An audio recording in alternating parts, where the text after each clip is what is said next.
The rumor is that the young lady of the Bai family in Modu has a ring on her hand that never leaves her finger. But no one knows it's a cheap item I bought 5 years ago from a roadside stall, and yet Bai Ningbing wore it for 5 whole years, until Fang Yuan appeared. She took off that simple ring and put on the stainless steel ring Fang Yuan gave her. In that moment, I resolved to end this love triangle and agreed to the marriage arranged by my family. I made a phone call. Mom, I've decided. I'll come back and marry the little princess of the capital. My mother's voice came from the other end of the line. Xiaofeng, have you finally come to your senses? If you don't want to, I won't force you. Won't you think about it a little more? There's no need. I agree to marry her. I put down my teacup, let out a long sigh, and spoke in a calm tone. My mother asked again, what about Bai Ningbing? How do you plan to handle it? I'm going to divorce her. Give me a month. Once I've handled things here, I'll come back. After speaking, a bitter smile appeared on my face. After hanging up the phone, I looked up at the lawyer across from me. The lawyer pushed a file towards me. Mr. Lin, this is the newly drafted divorce agreement. Please take a look. I took a deep breath and signed. It's been 5 years. I'm finally about to end this loveless marriage. Mr. Lin, if you have no objections, after both parties have signed, and after the 1-month reconciliation period ends, this agreement will take effect.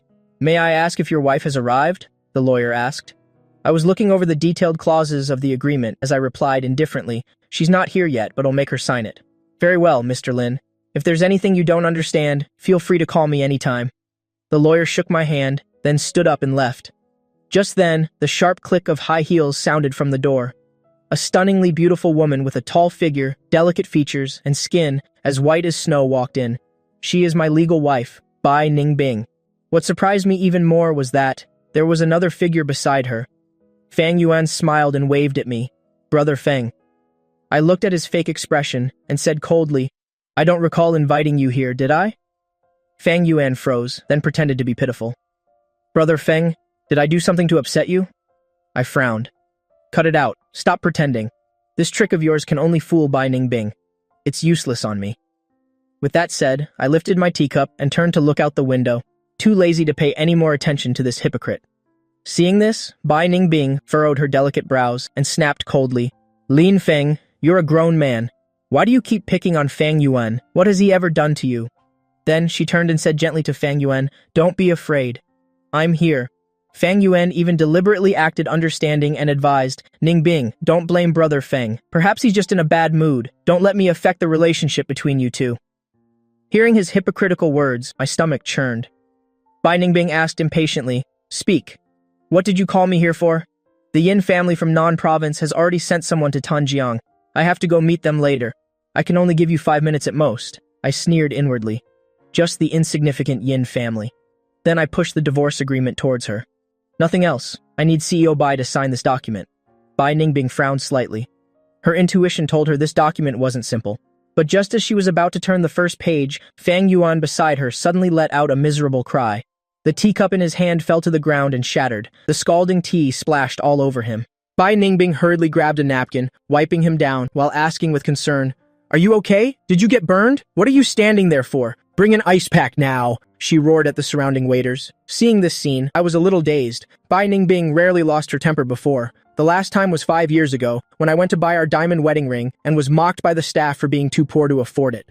After she found out, she rushed back from another province, slapped that staff member in front of everyone, bought out all the diamond rings in the store, and declared loudly, Lin Feng is my husband. Anyone who looks down on him is looking down on me. I came back to my senses. I looked at her, whose heart was now filled only with Fang Yuan, and understood that the Bai Ningbing who was sincere with me was long in the past. I'll take you to the hospital first. Bai Ningbing grabbed her handbag and stood up to pull Fang Yuan away. Wait, sign this agreement first. I reined in my thoughts and pointed to the divorce agreement on the table. Without hesitation, Bai Ningbing picked up the pen, flipped to the last page, and signed her name. I frowned and asked, Aren't you going to look at the contents? There's no need. I have to get Fang Yuan to the hospital quickly. Oh, right. I won't be coming home tonight, Bai Ningbing said with a frown, then pulled Fang Yuan and quickly left the tea house. I let out a self-mocking laugh, reached out and took back the document. If only she had hesitated for a few more seconds. If only she had flipped it open for a look, she would have known it was a divorce agreement. But now, her mind was completely focused on Fang Yuan. My thoughts were in turmoil. As I walked out of the tea house with the agreement, I happened to see Bai Ningbing closing the car door. I faintly heard their conversation from inside the car. Fang Yuan asked, Ningbing, you? What did you just sign? Bai Ningbing's voice was gentle. It's nothing, just a normal agreement. You're so careless, you should have just let the waiter bring the tea. Does it still hurt? Hearing this concerned tone and then looking at the divorce agreement in my hand, I gave a bitter laugh. 5 years ago, in order to avoid an arranged marriage by my family, I came to Tanjiang alone and happened to meet Bai Ningbing. I quickly fell in love. When I was sick, she would stay up all night by my side. When I was hungry, she would run all over the city to buy my favorite snacks. She cared for me deeply. Only later did I find out that in the beginning, she only saw me as a substitute for her white moonlight, Fang Yuan. But back then, I naively thought that if I just put my heart and soul into it, one day she would fall in love with me. So, I took care of all the housework and looked after her meticulously. But the more devoted I was, the colder she became towards me. Until half a year ago, Bai Ningbing suddenly came home overjoyed, found a sexy backless long dress, put on elaborate makeup, and rushed out. I later learned that day was when Fang Yuan, divorced, returned to the country. It was also the first time Bai Ningbing didn't come home all night. It's time to end it. I stood at the door, laughing helplessly and bitterly. I looked up at the azure sky and thought to myself that the family's arranged marriage might not be so bad after all. Bai Ningbing, from now on, we don't owe each other anything. Just as I was about to hail a taxi, my phone suddenly rang. It was an unknown number. I hesitated for a moment, then answered. Hello, who is this? An old but excited voice came from the other end. Excuse me, is this Mr. Lin Hao? Lin Hao, a name I hadn't heard in a long time. I was once the Qilin son of the Lin family in the capital. 5 years ago, I suddenly disappeared, and this name was gradually forgotten. I said, I'm not Lin Hao. My name is Lin Feng. I was about to hang up after saying that. Mr. Lin, wait, don't hang up. I know you are Lin Hao. President Jiang gave me this number. Please give me just 1 minute. Can you please hear me out? The other party hurriedly said, President Jiang, the head of the Sihai Chamber of Commerce in the capital, is an old friend of mine. I hesitated for a moment and said gravely, Speak. Mr. Lin, I'm truly sorry to bother you, but I really have no other choice. I am Yin Changming, the head of the Yin family in Nan Province. I beg you to save my granddaughter. Yin Changming's voice was choked with sobs. The Yin family of Nan Province, the top prestigious family in Nan Province, was now being so respectful to me. If Bai Ningbing saw this, her jaw would surely drop in astonishment. The head of the Yin family, whom she had spent so much effort trying to flatter, was now calling with a subservient attitude to me, someone who was a nobody in her eyes. I frowned. I'm sorry, I'm busy. I was about to hang up again. Mr. Lin, as long as you agree to save my granddaughter, our Yin family will go through mountains of blades and seas of fire for you, and we will never back down, even in the face of death, Yin Changming said hurriedly, afraid I would hang up. Old Mr. Yin, if you've investigated me, you must know my rule of the 7 I won't save, I said calmly. Yin Changming immediately replied, Of course I know. Your medical skills are unparalleled. The 7 you won't save are the greatly treacherous and evil, the disloyal and unfilial, corrupt officials, those of depraved character, the inhumane and unjust, the greedy and lecherous, and when you are not in a good mood. But our Yin family is not a house of great evil, nor are we of depraved character. On the contrary, we always do charity work in Nan Province and have helped many homeless orphans. I beg you to lend a hand. Otherwise, my granddaughter will. At this point, Yin Changming broke down sobbing. I frowned and thought for a moment. All right, out of respect for President Jiang and the fact that your Yin family always does charity work, I'll help you this once. Yin Changming was immediately moved to tears of joy. Thank you, Mr. Lin, for your righteous help. Our Yin family will never forget your great kindness. I will come to pick you up personally right away. Hanging up the phone, I sighed softly. When I first came to Tanjiang, I wanted to live a peaceful life, so I always lived very modestly. 5 years ago, I secretly helped the Bai group overcome its crisis, but I never told Bai Ningbing. But this very modesty made her feel that I was a nobody. Marrying me was just her way of soothing her heartache. Now that Fang Yuan has returned, she no longer needs to pretend. I laughed self-mockingly, so be it. Some people's hearts are made of ice, they simply can't be warmed. Bai Ningbing, what I gave you before, everything I gave to the Bai group, it's time to take it all back. At the same time, at a luxurious private villa in the west of Tanjiang, Yin Changming hung up the phone and said to Yin Haodong beside him, Hurry, get the car ready, I'm going to pick up Mr. Lin myself. Yin Haodong nodded in response, but he was extremely surprised. He didn't expect this Qilin son to be so important to his father. He asked, Dad, Bai Ningbing, the CEO of Tanjiang's Bai Group, has been begging you for over a month. You only agreed to meet her yesterday. When do you think would be a suitable time to meet? Yin Changming waved his hand impatiently. Tell her I'm busy. Yin Haodong nodded and immediately called his subordinate. The old master has spoken. He doesn't have time to meet Bai Ningbing. Just say that our Yin family has to visit a distinguished guest. Tell her to go back and wait for news. At this moment, in the CEO's office of the Bai Group, Bai Ningbing was nervously clutching her phone, waiting for an important call. The phone finally rang. She hurriedly answered it. Director Su, how did it go? Did old Yin agree to meet me? Director Shu on the other end of the line spoke with an indifferent tone. I'm sorry, Siobai. Old Yin has to visit a distinguished guest today. He doesn't have time to see you. Let's talk about it later. Bai Ningbing frowned tightly, glancing at Fang Yuan beside her, who was fiddling with a bouquet of red roses, then asked Director Shu, is it convenient to disclose who the distinguished guest Old Yin is visiting is? Director Shu hesitated for a moment. Siobai, I can only tell you that the distinguished guest's surname is Lin. After saying that, he hung up the phone. Hearing the long dial tone from the phone, Bai Ningbing's expression turned ugly. Someone who could make Old Yin visit in person must be a top-tier figure. If I could form a connection with them, then the future of the Bai group would be secure. But she also knew, figures like that, the small Bai family simply isn't qualified to meet. Fang Yuan comforted her. Ningbing, don't worry too much. I heard that Old Yin came to Tanjiang first to find a project partner, and second, to find a doctor for his gravely ill granddaughter. He won't be leaving right away. We still have a chance. As he spoke, he reached out to take Bai Ningbing's hand. Bai Ningbing just gave a bitter smile and impassively pulled her hand back, brushing back the stray hairs on her forehead. Oh, right. You just returned to the country. Where do you want to eat tonight? I'll take you. I'd rather eat something you made. Fang Yuan noticed her pulling her hand away. The corners of his eyes drooped slightly, but he still forced a smile. In the past, Bai Ningbing was very clingy with him, but now she was deliberately keeping her distance. Bai Ningbing froze. If you don't have time, it's okay. We can eat out too. Fang Yuan's voice carried a hint of disappointment. Seeing this, Bai Ningbing showed a doting look in her eyes. I have time. Let's go. To my place. Wait. Fang Yuan pulled Bai Ningbing, took a photo together in front of the floor-to-ceiling window, and casually posted it on his moments. What are you doing? Bai Ningbing asked doubtfully, Fang Yuan said with a smile. Of course, it's to capture the beautiful moments of us together. While Bai Ningbing went down to the parking lot to get the car, Fang Yuan sent me a WeChat message, like my moments post. Without waiting for my reply, he sent another message. Brother Fang, sorry, sent it to the wrong person. Don't get the wrong idea. Ningbing and I were just taking a simple photo together. I had just returned to the villa I share with Bai Ningbing. When I frowned upon seeing the WeChat message, I opened Fang Yuan's moments.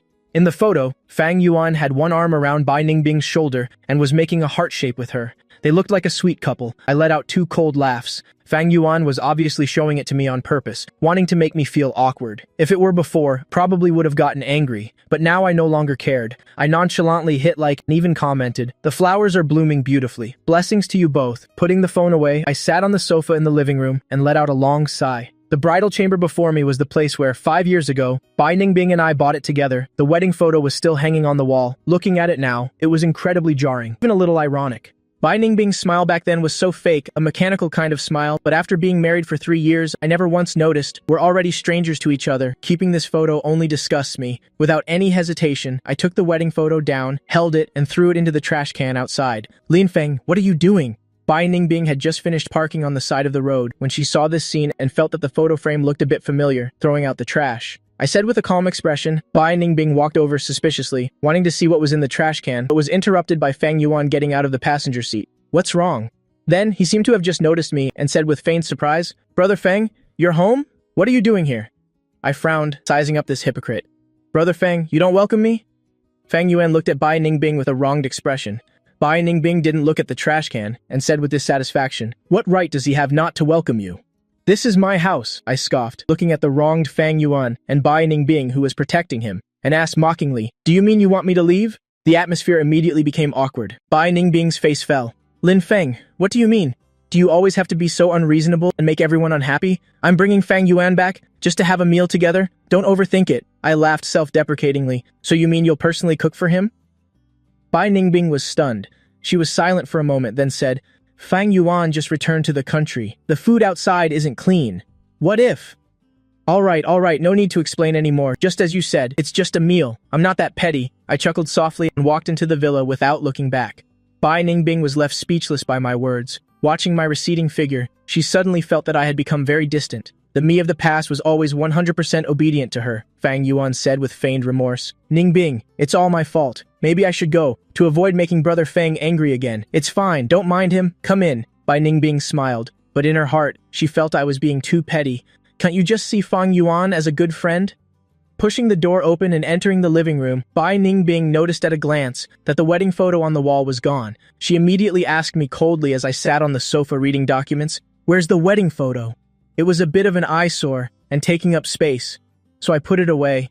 My voice was calm and cold. Bai Ningbing immediately bristled. Lin Feng, what do you mean? That's our wedding photo. What right do you have to just put it away? Hang it back up right now. I gave a cold laugh. It's in the trash can outside. Go dig it out yourself. After I said that, I just raised an eyebrow at her and said nothing more. She disregarded my feelings, brought Feng Yuan to our bridal chamber, and even wanted to cook for him personally, and now she's concerned about a wedding photo. I really can't understand it. I was even curious if she knew she had signed the divorce agreement, and that in a month, I would marry the young miss of the Tang family in the capital. What her reaction would be. I'm sorry. I'm tired, I said coldly.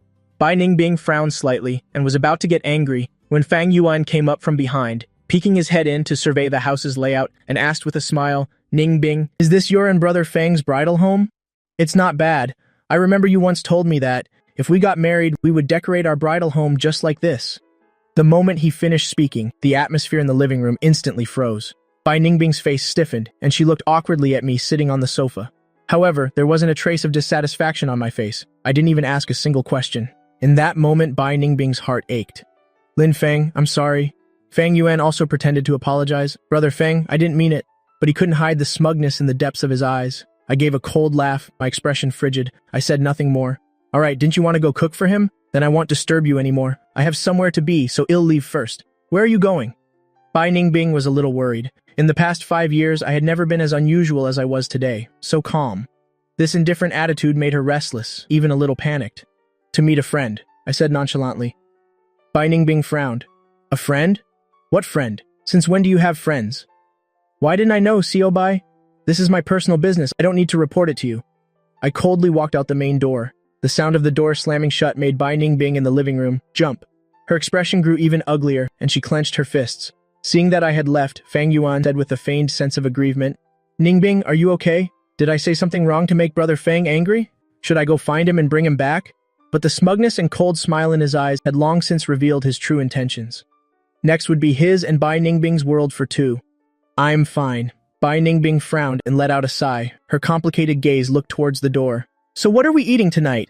Do you need me to lend a hand? Feng Yuan asked enthusiastically. Okay. Just as Bai Ningbing was about to speak, her phone suddenly rang. On the phone, her female secretary said excitedly, CEO Bai, we've found Old Yin's temporary residence. Do you want to go? Oh, right. I heard that Old Yin will be visiting a distinguished guest today. If we're lucky, we might get to meet that big shot. All right. I know. You'll be there in a bit. Bai Ningbing hung up the phone and looked at the beaming Feng Yuan. She said apologetically, Feng Yuan, I'm sorry, I don't have time to cook for you today. Something urgent came up at the company. I have to make a trip. A flash of displeasure appeared in Feng Yuan's eyes, but he still smiled gently. It's okay. Company business is more important. How about I give you a ride? Thank you, Feng Yuan. Bai Ningbing nodded, breathing a sigh of relief. Just as the two of them left the parking lot, they saw that the road was temporarily blocked. From a distance, they could see a custom-built Rolls-Royce parked on the side of the road. In front, behind, to the left, and to the right were all bodyguards in black suits who at a glance were clearly well-trained ex-soldiers. What's going on? Bai Ningbing grumbled with dissatisfaction. She looked at her watch. Why is the road blocked like this? She was in a hurry to meet Old Yin. She couldn't afford any delays. Feng Yuan rolled down the car window and looked at the reception staff. It seems a big shot has arrived, so they've temporarily blocked the road. At this moment, a security guard noticed Bai Ningbing's car, walked over and said coldly, Excuse me, this area has been blocked off. Please take another route. Hello, I'd like to ask, who is in the car across the street? Bai Ningbing asked. The other party replied coldly, Old Yin of the Yin family from Nan Province. What? Bai Ningbing's face changed drastically, shocked. I can't believe it's Old Master Yin. She suppressed the excitement in her heart and hurriedly asked, Old Master Yin, are you waiting for someone? As a strong career woman, she immediately realized that Old Master Yin was definitely here waiting for some distinguished guest. I'm sorry, I can't disclose that. Please leave immediately, the bodyguard said coldly. Bai Ningbing bit her lip, looking at the motorcade on the other side. She wanted to stay and see who the important figure Old Master Yin was waiting for was.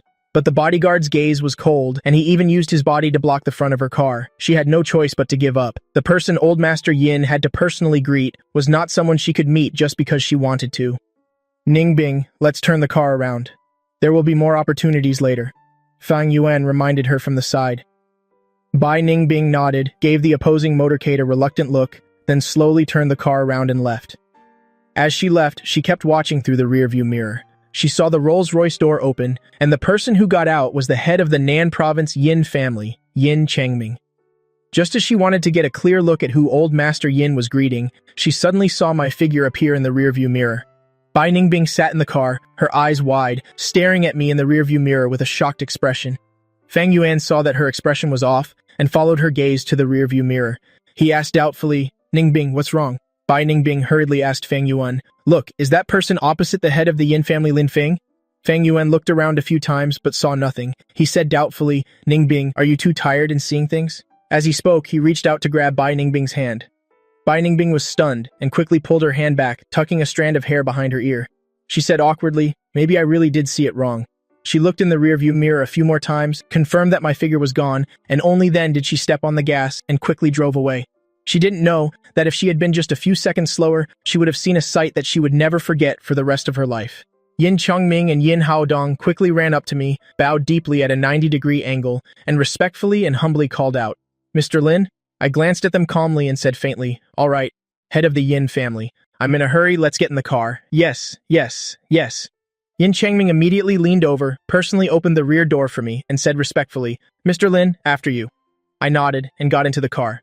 Elsewhere, Bai Ningbing's car hadn't gone far when it suddenly slammed on the brakes. "Ningbing, are you okay?" "You look like you're completely out of it," Fang Yuan asked with concern. Bai Ningbing gripped the steering wheel tightly. "No, this is a once-in-a-lifetime opportunity. Even if I leave a bad impression on Old Master Yin, I have to meet him. And that VIP that even Old Master Yin had to personally greet." After speaking, she abruptly turned the wheel, the car made a U-turn, and chased after the motorcade. With a long screech, Bai Ningbing's car directly blocked the motorcade. Inside the Rolls-Royce, Yin Haodong hurriedly slammed on the brakes and asked nervously, "Mr. Lin, Dad, are you two okay?" Yin Changming shook his head, looked at the person blocking the car ahead with displeasure, and yelled, "Who dares to drive like that?" Then, he saw getting out of the car a tall woman with a cool and charming aura. It was Bai Ningbing. My eyes narrowed slightly, watching Bai Ningbing run towards the front of the car. I wondered to myself, why is she here? Could she have discovered something? Bai Ningbing ran quickly, but when she was still 5 meters from the motorcade, she was stopped by a bodyguard with a cold expression. She said hurriedly, "Old Master Yin, I am Bai Ningbing, the CEO of the Bai Group. I've made appointments to see you before to discuss cooperation." In the car, Yin Changming's face turned livid. "What? Bai Group? Never heard of it." He had gone through so much trouble to invite the Keelan's son, Mr. Lin. If this car-blocking incident angered me, it would be a huge problem. Yin Haodong immediately replied, "Dad, she is Bai Ningbing, the CEO of the Bai Group that I told you about before. She's made a few appointments, but you rejected all of them, so it's her. Quickly, tell her to leave," Yin Changming said, annoyed. "Yes," Yin Haodong replied, got out of the car and walked up to Bai Ningbing. He said impolitely, "CEO Bai, it's very rude of you to block our car like this. If you have any business, make an appointment with my secretary. Please move your car immediately and don't obstruct our motorcade." After speaking, he turned to get back in the car. Bai Ningbing hurriedly pushed the bodyguard aside and chased after him, saying, "CEO Yin, please wait. I apologize for my audacity. I heard that Old Master Yin is meeting an important person today. I truly had no other choice but to do this. I just want to ask, is the important person you and Old Master Yin are meeting in the car? Could I possibly meet them for a moment? If not, leaving my business card and contact information would also be fine." The Bai Group was on the verge of collapse. She had no more time to wait. Yin Haodong stared at Bai Ningbing with displeasure and said coldly, "CEO Bai, you're quite well informed. That's right, my father just picked up that important person. As for whether he wants to meet you or not, or whether he wants to accept your business card, I can't decide. Then please, CEO Yin, pass on my request," Bai Ningbing pleaded. Yin Haodong sized up Bai Ningbing. She was indeed, as rumored, a famous beauty in the Tanjiang business world. He had met too many people who bowed and scraped before him. Bai Ningbing was the first to dare to block his car. So he decided to give her a chance. Just this once. There won't be a next time. After speaking, he walked to the back seat and said to the slightly open car window, "Mr. Lin, that CEO of the Bai Group wants to meet you. If you don't want to meet her, would you like to accept her business card?" I sat in the back seat, calmly watching the anxiously waiting Bai Ningbing and Fang Yuan next to her, handing her a tissue to wipe her sweat. I said in a cold voice, "No need, let's go." Yin Haodong nodded, turned around and said to Bai Ningbing, "I'm sorry, Mr. Lin doesn't want to meet you, nor does he want to accept your business card." Bai Ningbing shuddered. She had originally thought that with her looks, the other party would at least accept her business card. Who would have thought this important figure would be so cold? Unresigned, she asked, "CEO Yin, then may I ask the name of the important person? In the car?" Yin Haodong replied casually, "His name is Lin Hao. Hurry up and go. Don't waste Mr. Lin's time." Yin Changming suddenly stuck his head out of the car and urged impatiently. "Coming," Yin Haodong replied, and quickly ran back to the car. The motorcade slowly started moving. As the car passed by Bai Ningbing, the car window was slowly closing. In that instant, Bai Ningbing saw through the crack of the window the side profile of the man sitting next to Yin Changming. She was slightly startled. How can he look so much like Lin Feng? Impossible. She quickly took out her phone, wanting to call me. Fang Yuan got out of the car and came over, asking, Ningbing, what's wrong? Fang Yuan, look into this for me. The distinguished guest that old Master Yin greeted today. Is he a big shot from Jingcheng? Bai Ningbing asked. Fang Yuan looked at the distant motorcade and said, I heard that old Master Yin was greeting a big shot from Jingcheng. Ningbing, did you really see it wrong? Bai Ningbing was stunned. Could it be that I really did see it wrong? She looked in the rearview mirror a few more times, but my figure was no longer there, so she restarted the car. Half an hour later, in a luxurious manor in the western suburbs of Tanjiang, I looked up at the young girl on the hospital bed. She was about 21 or 22 years old, her face as pale as a sheet of paper, wearing a white chiffon nightgown, revealing her fair shoulders. The dress only reached her knees. Even while unconscious, her lips completely bloodless, it was hard to hide her clever aura. Beside the bed, a few medical staff in white coats were discussing with grave expressions, occasionally shaking their heads and sighing. Dad, Heodong, you're finally back. These quacks can't even figure out what's wrong with Hexue. At this moment, a woman in her 30s, with eyes red and swollen from crying, hurried over. She was the girl's mother, Lin Yuelin. Old Master Yin, I'm truly sorry. We've done our best. The young lady's condition is too complicated. We can't find the cause even with the most advanced equipment. A young female doctor with a proud posture said with an apologetic expression. Yin Changming frowned, said with a grim expression, That's enough. You may all leave. With Mr. Lin here, we no longer require your services. Which Mr. Lin? The medical staff all looked at Yin Changming in surprise. They were the top doctors from major hospitals. Could there really be someone more skilled than them? Lin Yuelin also noticed me and frowned, saying, Dad, the miracle doctor you keep mentioning, it can't be him, can it? He doesn't look much older than Hexue. Can he really have such high medical skills? Dad, don't be fooled by some wandering charlatan. Yin Changming frowned and said coldly, Yuelan, don't be rude. Mr. Lin's medical skills are praised even by President Jiang. 4 years ago, when old Master Jiang was given a death sentence by the imperial physicians of Jingcheng, it was Mr. Lin who saved his life. Lin Yuelan grew even more doubtful.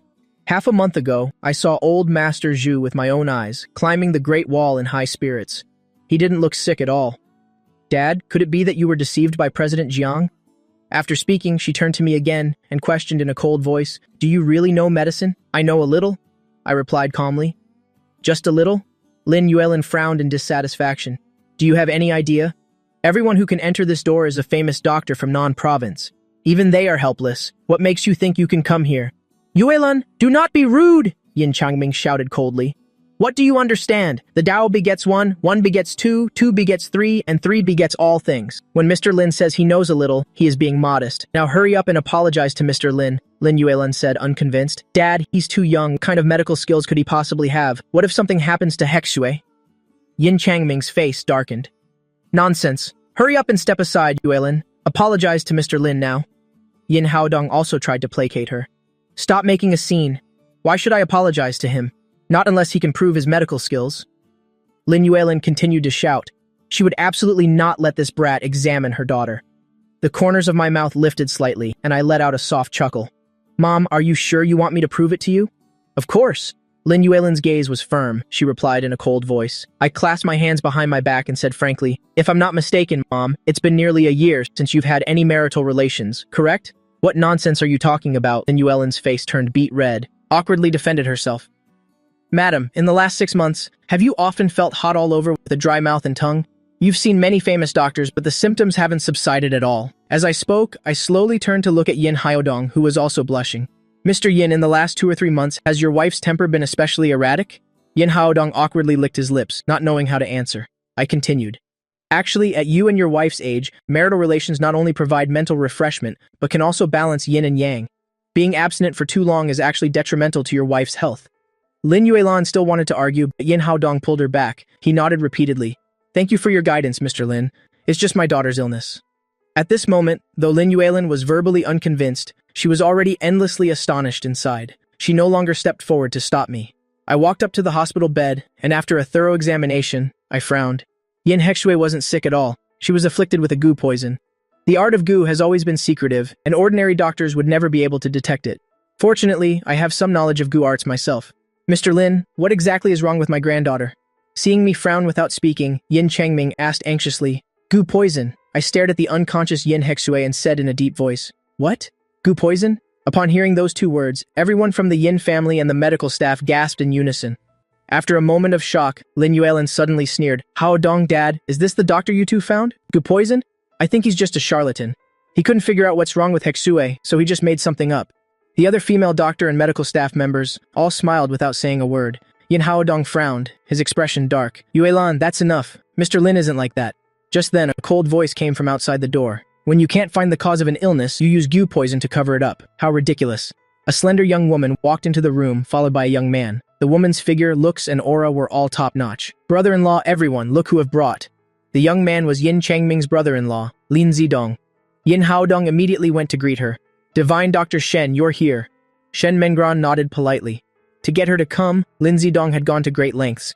Yin Changming also said politely, "Divine Dr. Shen, I have long admired your reputation." Shen Mengran just smiled and nodded at him, then looked at me. She said with disdain, "Did you just say Miss Yin was afflicted with a Gu poison? How could you utter such a childish lie?" Yin Changming hurriedly tried to smooth things over. "Divine Dr. Shen, you've misunderstood. This Grandmaster Lin is also very capable." Hearing the word Grandmaster, Shen Mengran frowned and said with displeasure, "What era are we in? And there are still people calling themselves Grandmaster to swindle others. What Gu poison? I don't care who you are. Deceiving a patient's family like this is a morally reprehensible act." I raised an eyebrow and asked coldly, "Then what is your diagnosis, Divine Dr. Shen?" I reviewed the patient's records before I arrived. Based on my assessment, Miss Yin is simply in shock due to qi and blood stagnation, Shen Mengran said decisively. Hearing this, Lin Yuelin was overjoyed. "Divine Dr. Shen, does that mean you can cure my daughter?" Shen Mengran nodded. "Rest assured, with the 9 needles to restore Yang, personally taught to me by my master, Divine Dr. Hua, I can definitely bring her back." Lin Yuelin excitedly grabbed Shen Mengran's hand. "Thank you so much, Divine Dr. Shen." After saying that, she turned and glared at me. "Hao Dong, I told you some people can't be trusted. He's nothing more than a wandering charlatan. You just wouldn't listen." Yin Haodong's brows furrowed deeply. His expression was complicated. Could President Jiang and this man really have conspired to deceive him? If so, he would definitely not let President Jiang off the hook. I looked over at Shen Mengran. I warned her in a cold tone. "Let me give you a piece of advice. Silver needles invigorate blood circulation. If you perform acupuncture on Miss Yin now, it will only backfire. It will accelerate the activation of the Gu poison inside her. If I'm not mistaken, after you insert the needle, she will vomit fresh blood and die suddenly." "Shut up," Shen Mengran snapped coldly. "Who do you think you are? How dare you slander the medical arts of my master, Divine Dr. Hua?" I just chuckled softly. I said nothing more. She would regret it soon enough. "Divine Dr. Shen, don't listen to him. Please, save my daughter," Lin Yuelin urged anxiously. Shen Mengran nodded. She walked to the bedside. She took Miss Yin's pulse. "Madam Lin, rest assured, Miss Yin's problem isn't serious. We'll perform the acupuncture now. Afterward, we'll follow up with some herbal medicine. I guarantee a full recovery." "Then I'll have to trouble you, Divine Dr. Shen," Lin Yuelin said gratefully. Immediately after, Shen Mengran took a set of custom-made silver needles from her medical kit. She began performing acupuncture on Miss Yin. I sat to the side watching her technique. I nodded to myself. It was indeed the 9 needles to restore Yang. This Shen Mengran really did have some skill. No wonder she was so confident. "Divine Dr. Shen, this is my last warning. If that needle goes in, it will only trigger the Gu poison in Miss Yin's body." I frowned, reminding her once more. Shen Mengran's elegant brows furrowed tightly. She snapped angrily in a cold voice. "Stop spouting nonsense." With that, she plunged the needle in. The next second, Miss Yin, who had been lying peacefully on the bed, suddenly began to convulse violently. With a splutter, she vomited a large mouthful of fresh blood. Her face turned ashen. She looked no different from a corpse. Seeing this, everyone from the Yin family broke out in a cold sweat. Even Shen Mengran's face turned pale. Yin Haodong snapped out of it. He hurriedly asked Divine Dr. Shen, "What's wrong with my daughter?" Shen Mengran was drenched in a cold sweat. Her face was a mask of confusion. "How could this be? Co Yin, I'll try another needle." With that, she tremblingly picked up a silver needle, but she couldn't bring herself to insert it. She was afraid Miss Yin would vomit blood again. "Divine Dr. Shen, what are you standing there for? Hurry and save her," Yin Haodong cried out anxiously. Shen Mengran's head was covered in cold sweat. She shook her head, her face pale. "It's no use. Co Yin, there's nothing I can do. Your daughter's condition is critical. You should prepare for the worst." When the Yin family heard this, their faces all turned pale with horror. Lin Yulan, standing nearby, was completely stunned. She mumbled blankly, vomiting fresh blood. Dying suddenly. It's exactly as he said. Could Hexue really be afflicted with a Gu poison? "Hurry up and apologize to Grandmaster Lin." Yin Changming turned and yelled at Yin Haodong. Yin Haodong was in a complete panic. It took him a long moment to come to his senses. He turned and walked towards me. Seeing this, Shen Mengran quickly blocked his path. Seo Yin, you're not actually going to believe him, are you? He's just a charlatan, shut up. Yin Haodong's eyes blazed with fury. He glared at Shen Menguan. He gritted his teeth. Shen Menguan, the truth is right in front of you. If anything happens to my daughter today, even if you're the disciple of divine Dr. Hua, he'll make you pay with your life. Shen Menguan stumbled back in fear, no longer daring to stand in his way. Yin Haodong dropped to his knees with a thud. Mr. Lin, before, my wife and I were at fault. I'm begging you, please save my daughter. Lin Yulan also fell to her knees, crying, Mr. Lin, I was wrong. Please be magnanimous. Forgive my ignorance. Yin Changming clasped his hands toward me. His old eyes were filled with pleading. Mr. Lin, CEO Yin, please get up. I frowned slightly. Since I already promised old Mr. Yin, I won't just stand by and watch. What? Yin Haodong crawled a few steps on his knees to get in front of me. He said sincerely, Mr. Lin, as long as you can save my daughter. I would walk through fire and climb a mountain of blades. I shook my head slightly. I helped Yin Haodong to his feet. I frowned. Seo Yin, you misunderstand. To save your daughter, you need to get me Cinnabar within 30 minutes. Any later than that, even if her life can be saved, there will be permanent damage. Cinnabar, right? I'll go get it myself. With that, Yin Haodong rushed out the door. A few minutes later, Yin Haodong ran back in holding a large bag of Cinnabar. He presented it to me. Mr. Lin, is this the right kind of Cinnabar? I glanced at it. I nodded. Yes. All unrelated personnel, get out now. All unrelated personnel, get out, Yin Changming ordered sternly. Old Mr. Yin, can I stay and help with Miss Yin? Shen Menguan asked, still unwilling to give up. Yin Changming hesitated for a moment, then said with a grim face, Fine, but don't get in Mr. Lin's way. Otherwise, I will absolutely not forgive you. With that, he and the others left the room. In the blink of an eye, only Shen Menguan and I were left in the room. I used a small bowl to mix the Cinnabar. I reached out to remove Yin Hexu's nightgown.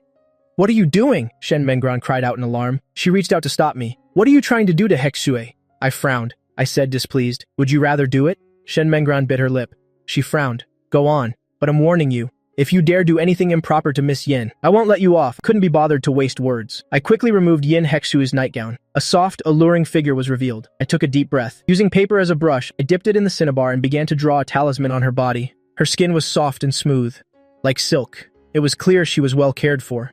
When the evil-suppressing talisman was complete, a black thread slowly appeared on Yin Hexu's chest. Seeing that black worm-like thread writhing, Shen Menguan, who had been so suspicious of me before, stared with wide, astonished eyes. What is that? Is it really a goo parasite? I smeared some Cinnabar onto my palm. I pressed it against the afflicted area on Yin Hexu's skin, slowly pushing upwards. As I did, I asked, Scalpel? Shen Menguan quickly handed me the scalpel. I made a small incision with the blade. I cut the skin just below Yin Hexu's collarbone. The next second, a jet of black blood shot out. A black goo parasite tried to crawl out of the incision. Shen Menguan saw the foot-long, black poisonous parasite. She was so scared she collapsed to the floor and screamed, What's going on? Hearing the scream, Yin Haodong and Lin Zidong burst through the door at the same time. But when they saw the scene before them, both were utterly stunned. I held a scalpel in one hand. My other hand was pressed on Yin Hexu's shoulder, and Yin Hexu's clothes were long gone. Lin Yuelin's eyes immediately widened. She shrieked piercingly, Mr. Lin, you! What have you done to my daughter? Lin Zidong gnashed his teeth and cursed, You, surnamed Lin, how dare you use treatment as an excuse to molest my niece? Yin Haodong's expression also became extremely gloomy. His anger was about to erupt. That's his daughter, after all. Mr. Lin, you had better give me a reasonable explanation, facing everyone's suspicion. I wasn't bothered in the slightest. This is the crucial moment. Although the goo worm has appeared, but with just one small mistake, it will crawl back into Yin Hexu's body. At that point, saving her will be much more difficult. The scalpel in my hand traced a silver arc. The tip of the blade aimed straight for the goo worm. With a flick of my wrist, I pried it up. That black 1-foot-long goo worm was plucked out of Yin Hexu's body by me. As soon as the worm hit the ground, it began to twist frantically and crawl towards Shen Menguan.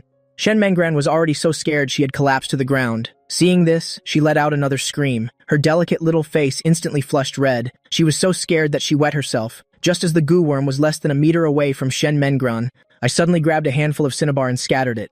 Sizzle. In an instant, the black goo worm, right before everyone's eyes, dissolved into a pool of bloody pus. Everyone present involuntarily gasped. Miss Shen, are you all right? Lin Yuelin hurried forward to help her up.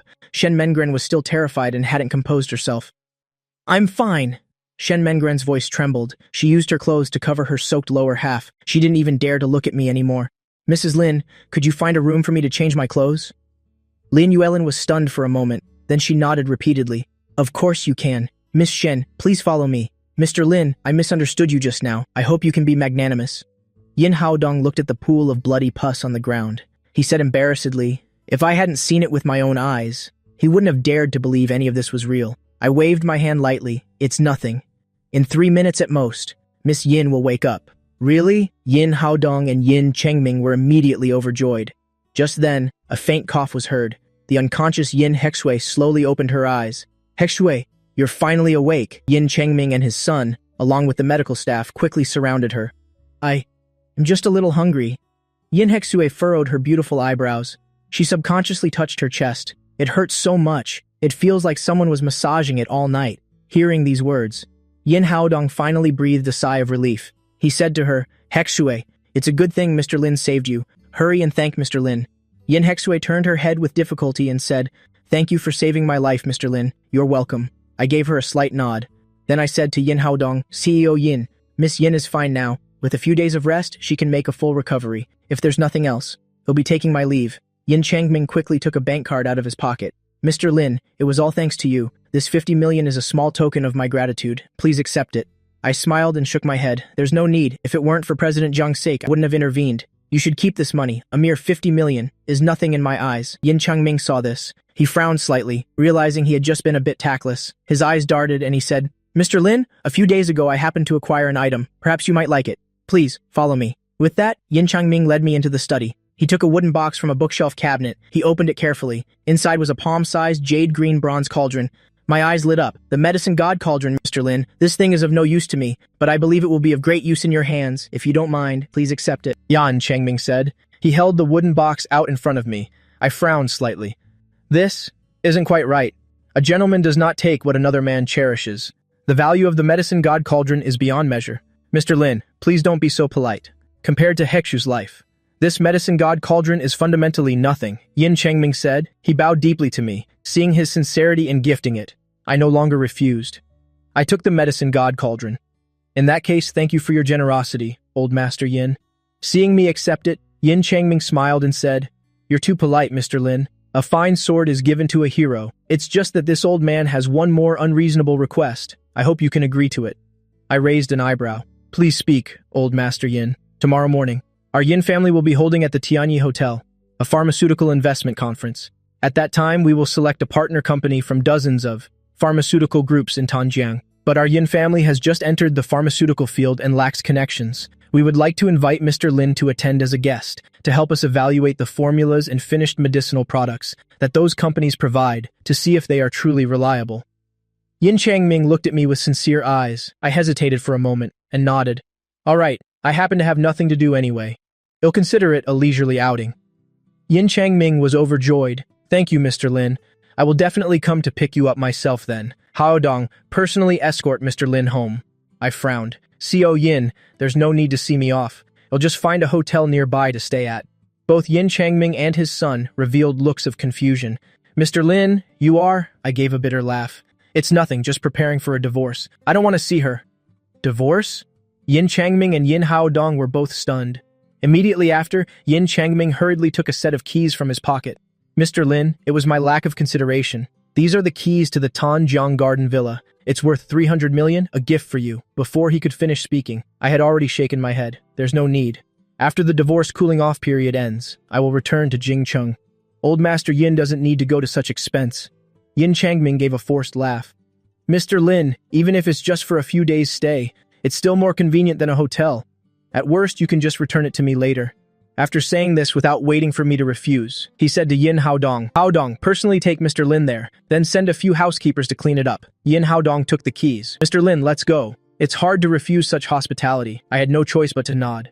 "Co Yin, I'm going to the restroom for a moment." "All right, I'll wait for you at the door," Yin Haodong said. A few minutes later, I had just stepped out of the restroom when I ran into Bai Ningbing and Fang Yuan waiting at the door. "Lin Feng, why are you here?"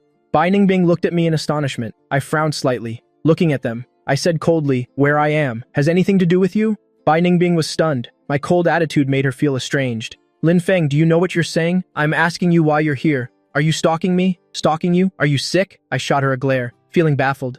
"We've been married for several years. I have never disliked her as much as I do now. If you're not stalking me, then why did you show up here?" Bai Ningbing frowned, sizing me up. She's the CEO of the Bai Corporation. Even for her, meeting Old Master Yin is as difficult as climbing to the heavens. How could Old Master Yin possibly let a good-for-nothing like you in? What if you snuck in here and offended Old Master Yin? The entire Bai Corporation will be doomed forever. What you think is your business. I have no obligation to explain. Please move aside, I said with a displeased expression. Lin Feng Bai Ningbing reached out and grabbed my arm. She said resentfully, I've already explained to you many times. There's really nothing going on between me and Fang Yuan. We've been busy with company matters this whole time. Why can't you just understand? Stalking me like this is going too far. I let out a soft laugh. So busy you don't even come home to sleep? You two can take your time being busy. I have things to do, so I'm leaving. After saying that, I intended to leave. Fang Yuan blocked my path. He said with a gentle smile, Brother Feng, perhaps you've really misunderstood me and Ningbing. We really are busy with proper business. Besides, that night, I shot him a cold glance and interrupted coldly. What you two did that night, I have no interest in hearing about it. Move. With that, I shoved Fang Yuan aside forcefully and walked towards the black car at the entrance. Fang Yuan was pushed back several steps. He nearly bumped into the potted plant by the door. Fortunately, Bai Ningbing quickly pulled him back. Fang Yuan, are you okay? Fang Yuan said with a wronged expression. I'm fine. Brother Feng probably misunderstood us again. It's fine for me to suffer a little injustice. It wouldn't be good if it affects your relationship. How about I come to your house to apologize another day and explain everything clearly to him? Bai Ningbing snorted and called out loudly, Lin Feng, you stop right there. What right do you have to treat Fang Yuan like that? Do you have any idea how much effort he's put in to help me win the contract with the Yin family? And you? Besides stalking me and suspecting me, what else have you ever done for me? You come back here and apologize to Fang Yuan? I just snorted coldly. I opened the car door and got in, watching the car slowly start. Bai Ningbing's expression was extremely ugly. She only had a few meals with Fang Yuan, watched a few movies and saw the sunrise a few times. They are childhood sweethearts. Why do you have to be so petty? Seeing Bai Ningbing's ugly expression, Fang Yuan sighed softly. Ningbing, don't blame Brother Feng anymore. I think he might have heard about your company's situation, so he came to find connections because he wanted to help. It's just that his methods are a bit self-righteous. If he were to offend Old Master Yin, then all our efforts during this time would go down the drain. Speaking of which, he deliberately sighed with regret. Let's not talk about it. Bai Ningbing was pale with anger. She clenched her fists. If he were even half the man you are, he wouldn't do such reckless things.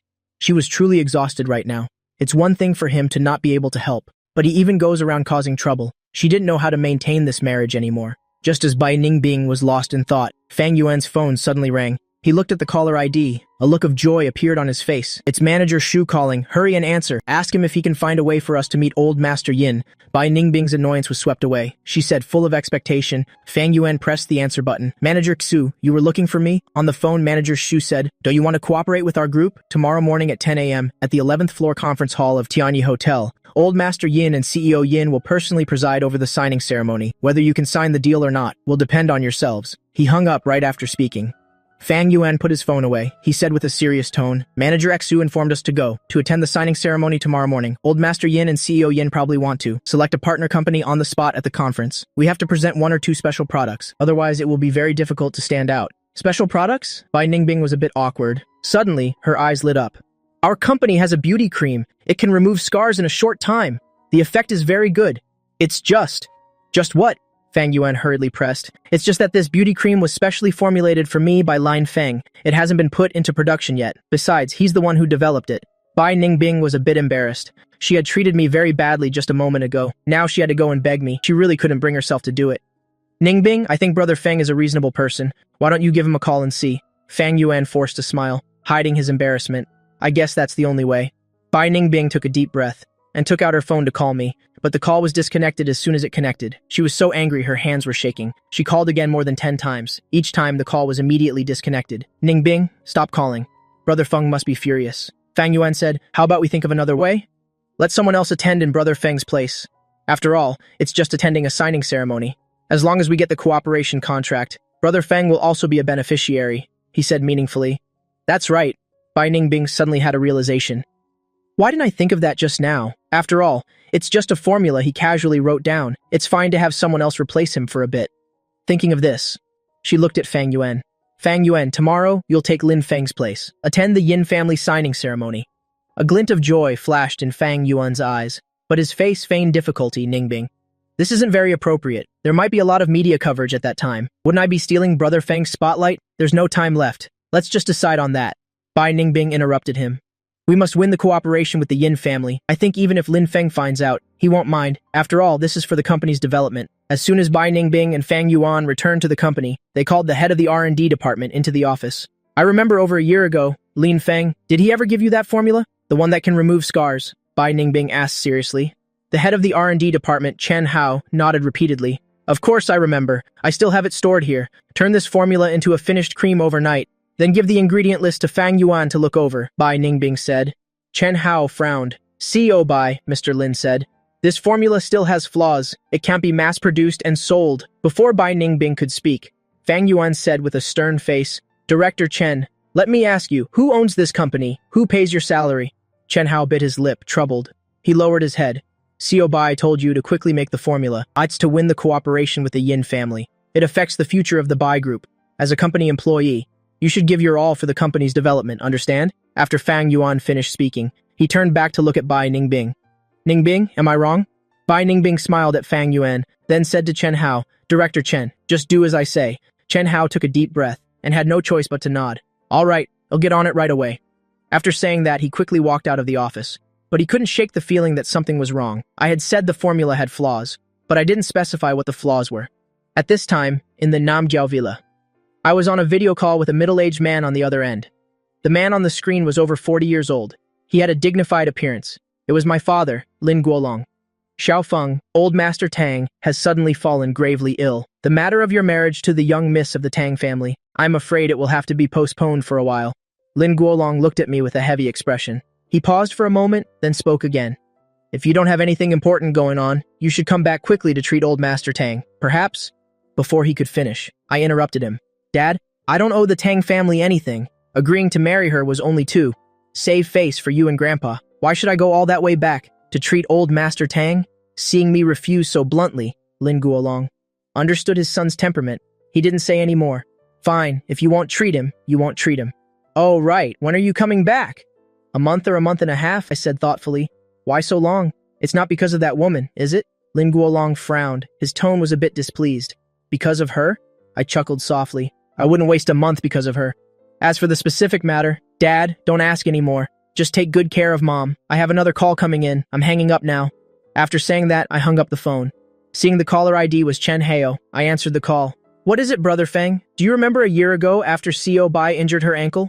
You formulated that remedy to help her remove the scar?" Chen Hao's voice was very respectful. "I remember. What's wrong?" I said coldly. "CO Bai told me to immediately turn that formula of yours into a cream, and also said..." Chen Hao explained all of Bai Ningbing and Fang Yuan's intentions. He recounted Bai Ningbing's and Fang Yuan's plan to me in detail. I chuckled and shook my head. "It's fine, just do as they say. I have my own way of handling it. This cream won't make it to the market." "Ah, then I'm relieved. Sorry to bother you, Brother Feng." After speaking, Chen Hao hung up. I put down the phone. I was just about to get up and find something to eat in the kitchen. The phone rang again. The caller ID showed Lin Qingyue. I frowned. She is Bai Ningbing's best friend, and also the CEO of Lin Pharmaceuticals. Years ago, she pursued me along with Bai Ningbing. It's just that I chose Bai Ningbing in the end. After getting married, I almost never contacted her again. After hesitating for a moment, I still answered the phone. "I thought you wouldn't answer my call again." A clear female voice came from the other end. "If you have something to say it quickly." "I'm still hungry." I frowned. Treating the young miss of the Yin family this afternoon drained quite a bit of my energy. I'm really hungry now. What a coincidence, I'm hungry too. How about we go get a meal together? Lin Qingyue seized the opportunity to suggest. Not going. I refused decisively. Back when Lin Qingyue was pursuing me, she did a lot of crazy things. I don't want to get involved with her anymore. "Aren't you already planning to divorce? Why are you still keeping such a distance?" Lin Qingyue said, dissatisfied. "How do you know?" I was full of surprise. "Of course I know." Lin Qingyue deliberately dragged out her words. "Fine, I'm hanging up." Just as I was about to hang up, she said, "Wait," Lin Qingyue said hurriedly. "Let me show you something. Maybe you'll change your mind." After speaking, she sent a picture over. I frowned and opened the picture. In it were Bai Ningbing and Fang Yuan, hand in hand, walking on the beach. The timestamp showed it was from 3 years ago. But wasn't Bai Ningbing pursuing you at that time? What do you think? Isn't it shocking? I have a lot more. As long as you agree to have dinner with me, I'll tell you everything I know, Lin Qingyue said. A cold glint flashed in my eyes. I let out a heavy breath. Fine. You set the time and place. 7 p.m. tonight. Tianyue Restaurant, Emperor Room number 1. Be there or be square. Lin Qingyue happily hung up the phone. Half an hour later, I walked into Emperor Room number 1 on time. Haven't seen her in 3 years. Lin Qingyue had become even more charming. The long floral dress on her was just enough to cover her figure. Seeing me walk in, a charming smile appeared on her exquisite face. Lin Feng, long time no see. Long time no see. I politely extended my hand. Lin Qingyue, who had intended to hug me, was taken aback. She shook my hand with a hint of disappointment.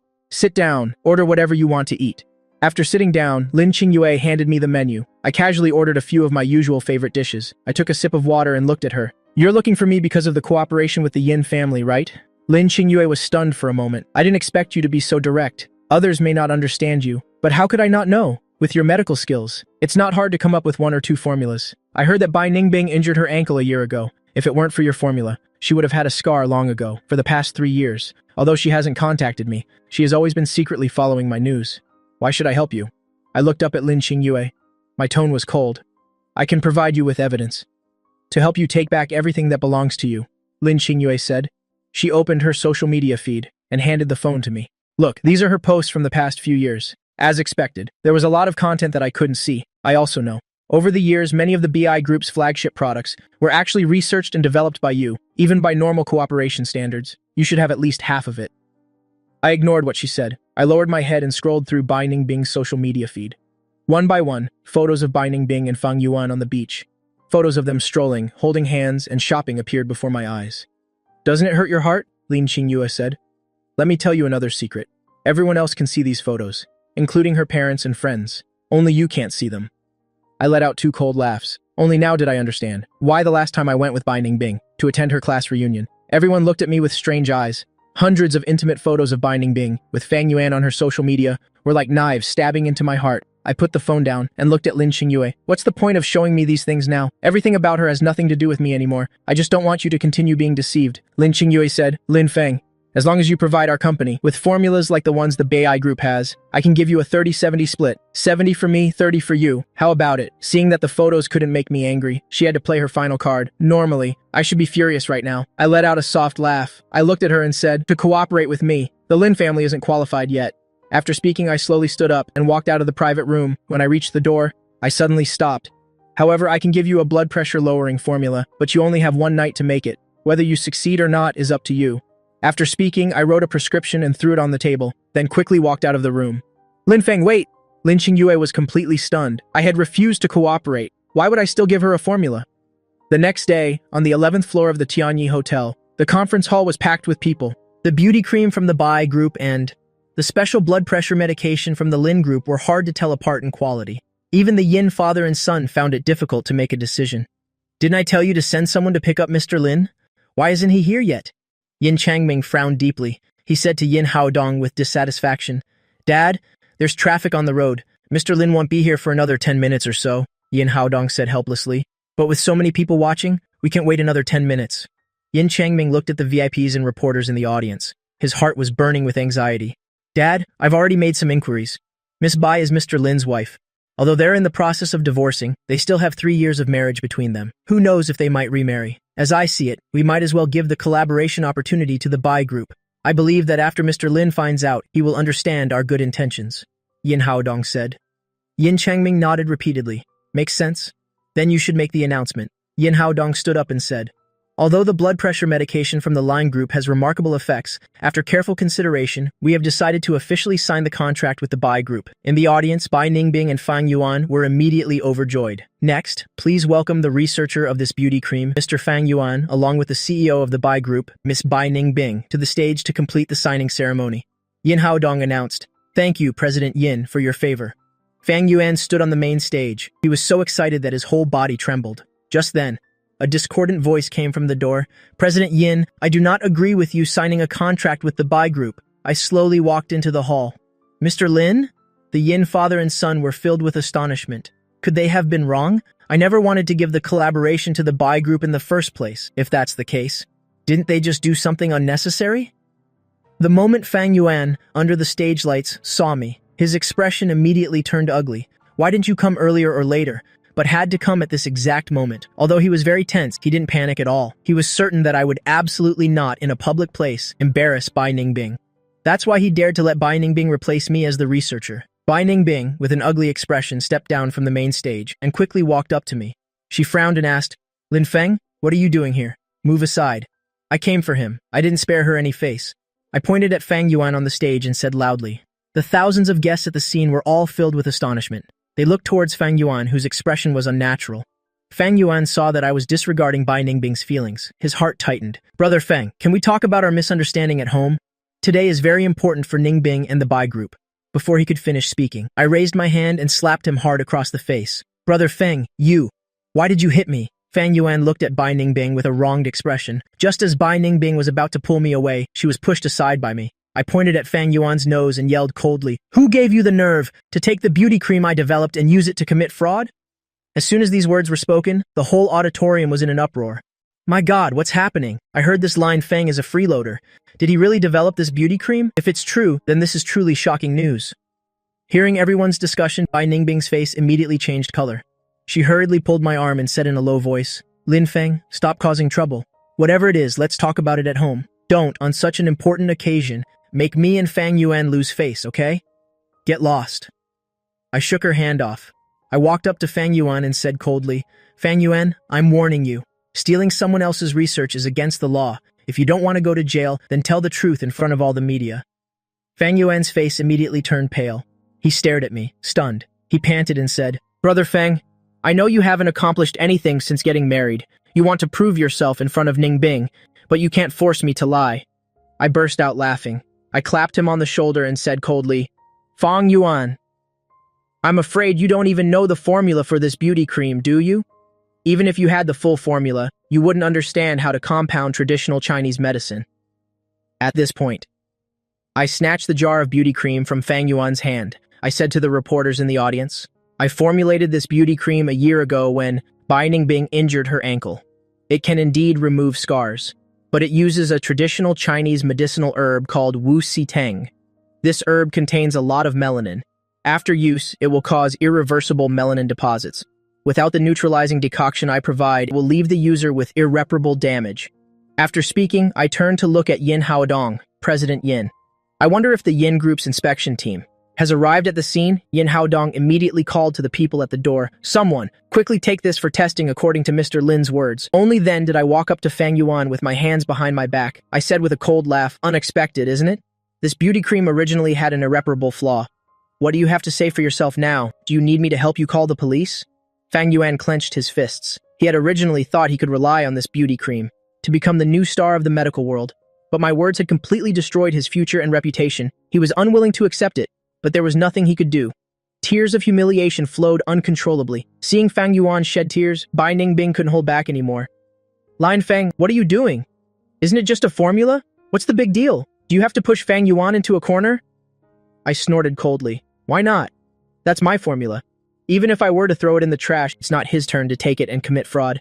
Lin Feng, that's enough. Seeing that I wouldn't listen, Bai Ningbing completely exploded. She yelled loudly, It's one thing that you're usually no help to me. As my husband, you insist on coming at this critical moment to ruin things for me in front of everyone for your own selfish reasons. Lin Feng, I must have been blind. How could I have married someone like you in the first place? I laughed coldly. I'm the one who should be saying they have regrets. It's one thing for you and him not to come home 2 days ago. Now you're even using my formula as a stepping stone for Fang Yuan. You want me to turn a blind eye? Before Bai Ningbing could retort, I continued speaking. Besides, I'm not doing this for personal gain, but for the tens of thousands of patients in the world. As a doctor, I cannot let them suffer lifelong regret because they used a flawed medicine. My words were firm and resolute. They echoed throughout the hall. Half a minute later, thunderous applause suddenly erupted from the audience.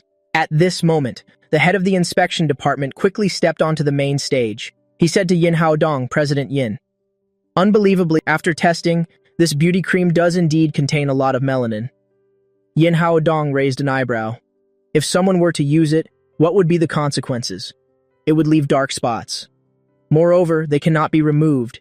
Even with skin graft surgery, it's impossible to remove them 100%. The inspection team leader said seriously. Hearing these words, the reporters and guests present respected me even more, while the looks they gave Fang Yuan were full of contempt. Bai Ningbing also realized the seriousness of the situation. Now she just wanted to leave quickly. To minimize the impact of this matter on her and the company, she hurriedly explained, Lin Feng, don't misunderstand. Fang Yuan is now the general manager of our company's marketing department. I thought you wouldn't care about 1 or 2 formulas anyway, and the company was in a hurry to win the collaboration with the Yin family, so I had Fang Yuan step in. On one hand, we could secure the collaboration smoothly. On the other hand, it could also help Fang Yuan use this signing ceremony to become famous. It would be beneficial for his career. I really didn't have any ill intentions.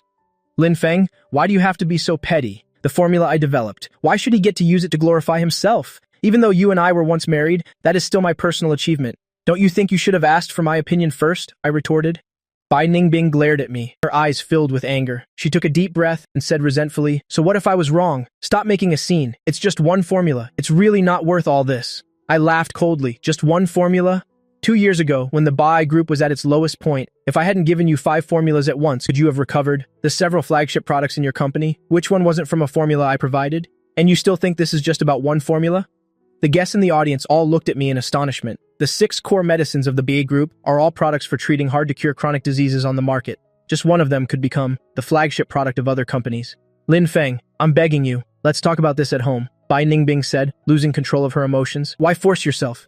You don't have to beg me. I showed her no mercy. The fact that she casually offered my work to Feng Yuan had crossed my line. I ignored Bai Ningbing's warning glare and turned my head to look at Feng Yuan. I'll give you one chance. Kneel before all the media and apologize to the audience watching on TV. I might consider not calling the police, otherwise you can just wait to go to jail. Fang Yuan flinched. Brother Feng, I really know I was wrong. Can I just apologize to you? I laughed coldly. Oh, so it's all right now? Fine. After saying that, I directly called the police. Lin Feng Bai Ningbing hurriedly grabbed my hand. Must you make everyone lose face? What will it take for you to let this go? She was truly terrified. If the police got involved based on the market value of this beauty cream, Fang Yuan would be sentenced to at least 20 years. The Bai group would also go into a steep decline because of this, and even go bankrupt. Let him kneel and apologize. I didn't back down one bit. Bai Ningbing was so anxious she was about to cry. If Fang Yuan really knelt and apologized, his future would be completely ruined. His years of arduous study abroad would also be for nothing. Thinking of this, she became completely enraged. Taking a few deep breaths, she looked at me furiously. If you still consider me your wife. Before she could finish, I cut her off coldly. You already signed the divorce papers yesterday. Now I'm only asking him, will you kneel or not? What? Bai Ningbing looked at me, full of shock. Did you just say I signed the divorce papers?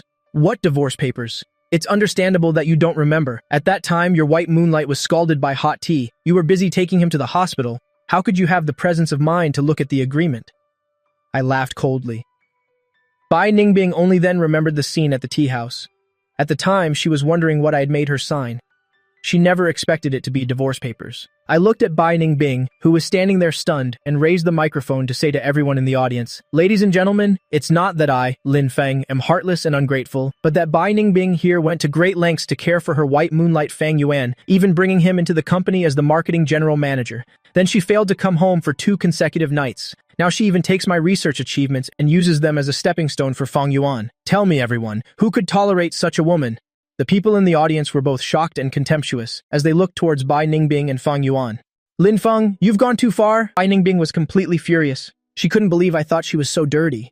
She was nice to Fang Yuan, only to make up for the regrets in her heart. She couldn't possibly live with me for the rest of her life carrying that regret. She did it so she could live a better life with me. In a fit of extreme shame and anger, Bai Ningbing couldn't take it anymore. She raised her hand to slap my face. The next second, a loud slap echoed through the hall. The one who was hit wasn't me, it was Bai Ningbing. To everyone's astonishment, I raised my hand to block her slap, then swung my hand and slapped her back. Bai Ningbing's left cheek swelled up immediately. Blood trickled from her nose and mouth. Who gave you the confidence to lay a hand on me? I looked at her coldly. Not even the old master of the Lin family has ever slapped me in front of everyone. You dare to hit me? Bai Ningbing was stunned by the slap. Me, the one who had always pampered her unconditionally, had dared to hit her in public. Her reply was, another resounding slap from me. Is it confirmed now? I sneered.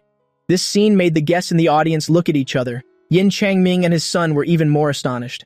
Luckily, I arrived in time, otherwise they would have made a huge mistake. If they had really given the contract to the Bai Corporation, they would have completely offended me.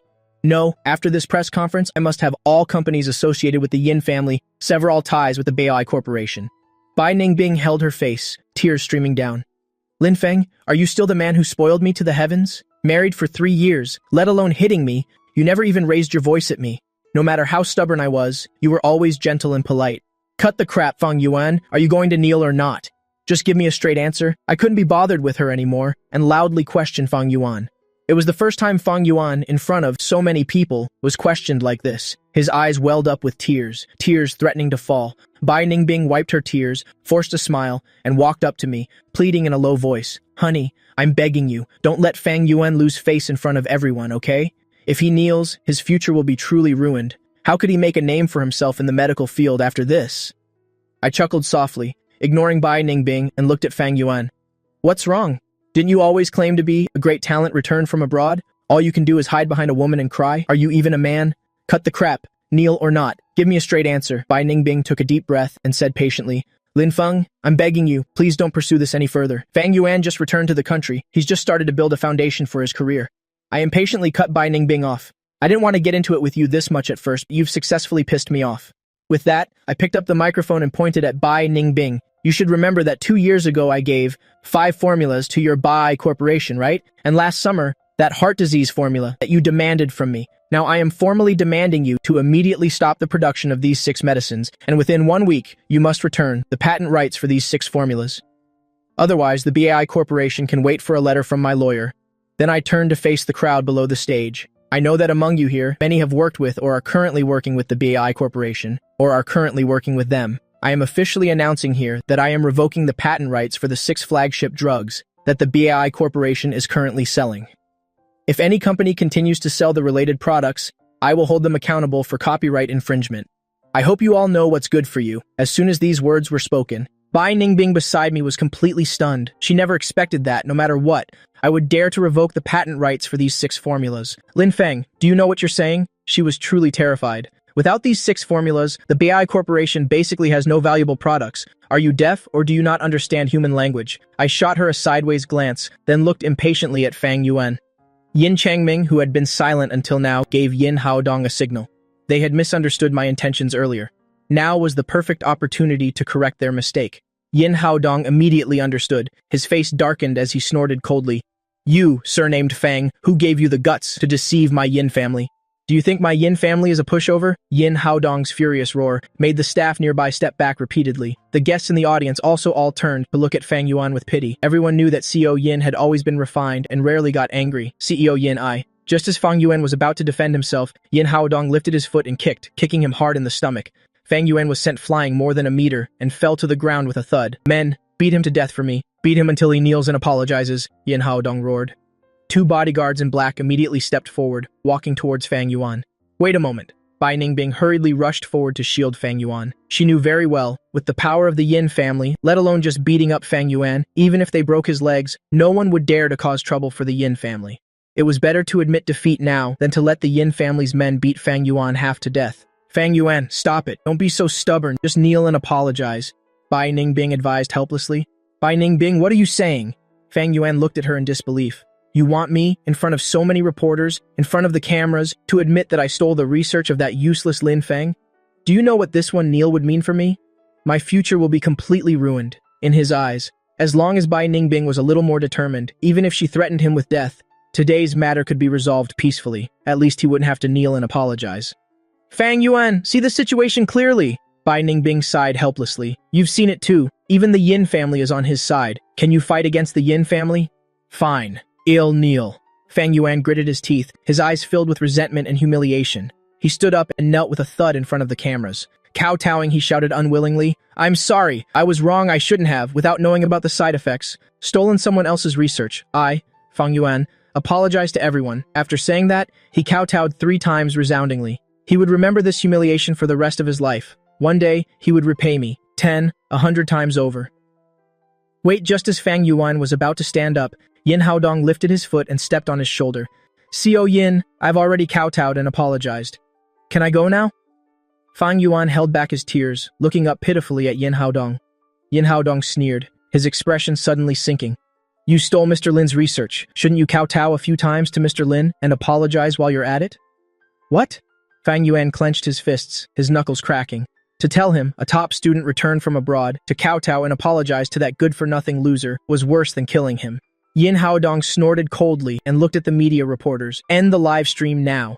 The reporters immediately understood him and immediately cut the live broadcast. Yin Haodong narrowed his eyes and said coldly, "If you don't kowtow and apologize to Mr. Lin today, he'll have my men throw you from the 11th floor. Either you kowtow and apologize, or you fall to your death. Choose." Fang Yuan saw the killing intent in Yin Haodong's eyes, and a sense of helplessness washed over him. He believed that, if he said even half a word of refusal, Yin Haodong would really dare to throw him down. "Co Yin, I'm sorry." He struggled to his feet and walked in front of me, and knelt with a thud. A sense of humiliation immediately engulfed his entire body. He bit his lip hard, until he tasted the metallic tang of blood. Only then did he manage to hold back his tears. He kowtowed 3 times resoundingly in a row, but his throat felt like it was stuffed with cotton, unable to make a sound. Yin Haodong swung his hand and slapped Fang Yuan. He cursed loudly. "Are you mute? I told you to apologize to Mr. Lin." Fang Yuan held his face. The tears could no longer be held back, and they streamed out. He took several deep breaths, glared at me, and said chokingly, "Brother Feng, I'm sorry." I waved my hand impatiently. "Get lost. I don't want to see you again. Get lost already." Yin Haodong lifted his foot and kicked, knocking Fang Yuan off the stage. Seeing this scene, Bai Ningbing's expression also became extremely ugly. The halo around Fang Yuan quickly faded in that instant. She didn't even dare to look at him again. She covered her face and rushed towards the hall's exit. If she had known this would be the outcome, she would have died before letting Fang Yuan impersonate me. Although there was resentment in her heart, there was more fear. She was afraid that I would really revoke those 6 formulas. If so, the Bai Corporation would fall into an unprecedented crisis. But even now, she still couldn't understand, why did you suddenly become like this? Isn't it just one formula? Although during their 3 years of marriage, she had gone on dates with Fang Yuan many times, walked on the beach together, and spent a lot of time with him. But that was only to make up for the past. She never thought about divorcing me, and she couldn't understand why things had come to this. Once I've calmed down, I'll find some time to talk to him seriously. Maybe we can resolve the misunderstanding, Bai Ningbing thought to herself. Just as she stepped out of the hotel entrance, Fang Yuan's anxious call came from behind. "Ningbing, wait for me." Bai Ningbing stopped, looking with a complicated expression at Fang Yuan, who was chasing after her. "Ningbing, I'm sorry. I really didn't expect things to turn out like this, but I really just wanted to help you," Fang Yuan said, looking aggrieved. "Brother Feng misunderstands me too deeply, but even so, he shouldn't have, on such an important occasion." He was halfway through his sentence when he noticed the worship and admiration in Bai Ningbing's eyes were quickly fading. His heart tightened, and he quickly changed his tone. "Ningbing, don't misunderstand. I don't blame Brother Feng. I just feel it's a pity. We were so close, we could have partnered with the Yin family." Bai Ningbing shook her head forcefully and said impatiently, "All right, don't say any more. This is between me and Lin Feng. I'm going back first. Leave me alone." "Ningbing, where are you going? Can I go with you?" Fang Yuan asked with a look of concern, as if the recent embarrassment had never happened. Bai Ningbing frowned, mumbling, "To the company. I need to find a time to talk seriously with Lin Feng." "Ningbing, you don't need to fight with Brother Feng over my issue. I'm really fine. It's nothing to suffer a little injustice for you." Fang Yuan still wanted to explain himself. "Just go home, I'm tired." Bai Ningbing cut him off impatiently, got into the car without looking back, and drove away. Watching Bai Ningbing's car lights fade into the distance, Fang Yuan's expression gradually twisted, his eyes filled with malice. "Lin Feng, you're the one who ruined my plan and stole everything that should have been mine. I will definitely make you pay, the finale of destruction." Bai Ningbing drove back to the company. Her whole body felt as if its soul had been drained. She sat in her office, staring at the wedding photo of her and Lin Feng on her desk. This was the only photo she kept in her office. Lin Feng in the photo had a gentle smile. His eyes were full of her, but thinking back now, that smile held so much that she had never paid attention to. "President Bai." The secretary knocked and entered. "Director Chen wants to see you." Bai Ningbing rubbed her temples. "Let him in." Chen Hao pushed the door open and walked in, a complicated look on his face. "President Bai, about those 6 formulas. I know what you want to say." Bai Ningbing interrupted him. "Lin Feng is just angry right now. Once he cools down, I will talk to him." Chen Hao was silent for a moment, then sighed. "President Bai, there's something I've kept to myself for a long time, and I must say it today." Bai Ningbing frowned. "What do you want to say? Do you know how much Mr. Lin has contributed to the Bai Corporation over the years?" Chen Hao looked straight at her. "Besides those 6 flagship products, there are 17 other backup formulas, all provided by Mr. Lin for free. He never asked for anything in return, only because you are his wife." Bai Ningbing was stunned. 17? Weren't there only 6? Chen Hao smiled bitterly. "Those 11 other formulas," Mr. Lin said, to wait until the company was stable before gradually releasing them. He was afraid that releasing too many at once would put too much pressure on you. He always said, "As long as Ningbing is happy, nothing else matters." Bai Ningbing's heart felt like it had been hit by something heavy. She remembered Lin Feng waking up early every day to make her breakfast, remembered him quietly bringing her late-night snacks when she worked overtime, remembered him staying up all night to take care of her when she was sick. She had once taken these moments for granted, but now they were like knives stabbing her heart. There's one more thing. Chen Hao hesitated for a moment. 3 years ago, when you injured your ankle, the wound was actually very severe and would have left a scar. To formulate that skin cream, Mr. Lin stayed up for 7 consecutive nights and tested it hundreds of times. He said you love beauty and couldn't let you have any flaws on your body. Bai Ningbing's eyes turned red. She recalled the moment Lin Feng handed her that box of ointment, only saying gently, "Try this." And what about her? At that time, she was busy welcoming Fang Yuan, who had just returned, and casually tossed the ointment into her bag. "Director Chen, please leave first." Bai Ningbing's voice trembled. Chen Hao walked to the door, then turned his head and said, "President Bai, Mr. Lin is a good person. It's just that good people aren't always cherished." The door closed. Bai Ningbing's tears finally fell. She picked up her phone, wanting to call Lin Feng, but her finger hovered over the screen, unable to press down. What should she say? Sorry? But what good would sorry do? Just then, the phone suddenly rang. It was an unknown number. "Hello? Bai Ningbing, is that President Bai? This is Yin Haodong from the Yin Corporation." Bai Ningbing suddenly sat up straight. "President Yin?" Yin Haodong's cold voice came from the other end of the line. "President Bai, I am officially informing you, the Yin Corporation will terminate all cooperation negotiations with the Bai Corporation. Furthermore, I have notified all pharmaceutical companies in Nan Province that whoever dares to cooperate with the Bai Corporation will be making an enemy of the Yin family." Bai Ningbing turned pale. "President Yin, why? Is it because of what happened today?" "I can explain. There's no need to explain." Yin Haodong cut her off. "Mr. Lin is the benefactor of our Yin family. Your Bai Corporation stole his achievements and even condoned that Fang fellow deceiving the world to steal his reputation. That is a slap in the face to our Yin family. You're on your own." The call was disconnected. Bai Ningbing gripped her phone tightly, her whole body feeling as if it had fallen into an ice cellar. She suddenly remembered something and frantically scrolled through her contacts. She called several CEOs of her long-term partner pharmaceutical companies. "CEO Li, about our new drug collaboration project." "Ah, President Bai, I'm sorry, the project has been suspended." "CEO Wang, regarding the supply contract for the second half of the year." "President Bai, let's talk about the contract later. I'm a bit busy on my end." "CEO Zhang, you previously mentioned wanting to invest in our new product." "Ningbing, it's not that I don't want to help you, but there's really nothing I can do. The Yin family has given the order. Whoever dares to cooperate with you is picking a fight with the Yin family. You know the Yin family's influence in the medical and pharmaceutical world. I don't dare to offend them." More than 10 consecutive phone calls, all met with polite rejections and excuses. Bai Ningbing collapsed into her chair, the phone slipping from her hand. She finally realized Lin Feng wasn't joking. He really wanted to take everything back. And the source of all this was her, Fang Yuan's fangs. Fang Yuan returned to his residence and smashed everything he could in the room. "Lin Feng, you useless piece of trash! On what grounds? On what grounds?" he roared madly. His eyes behind his glasses were bloodshot. Everything that happened today, having to kneel and apologize in front of so many reporters, his reputation, his future, all of it was ruined. After venting his anger, he collapsed amidst the wreckage and took out his phone to check today's news. As expected, the news overseas genius Fang Yuan steals achievements, kneels to apologize, had hit the top of the search rankings. The comments were all curses. Some people even said they would expose his entire academic background. Fang Yuan gritted his teeth, his finger swiping across the screen. Suddenly, he saw a comment. "Who on earth is this Lin Feng? How could he make the Yin family protect him so much?" Someone replied below, "I heard he's Bai Ningbing's husband, and he has always kept a very low profile." Fang Yuan narrowed his eyes. "That's right. Who on earth is Lin Feng?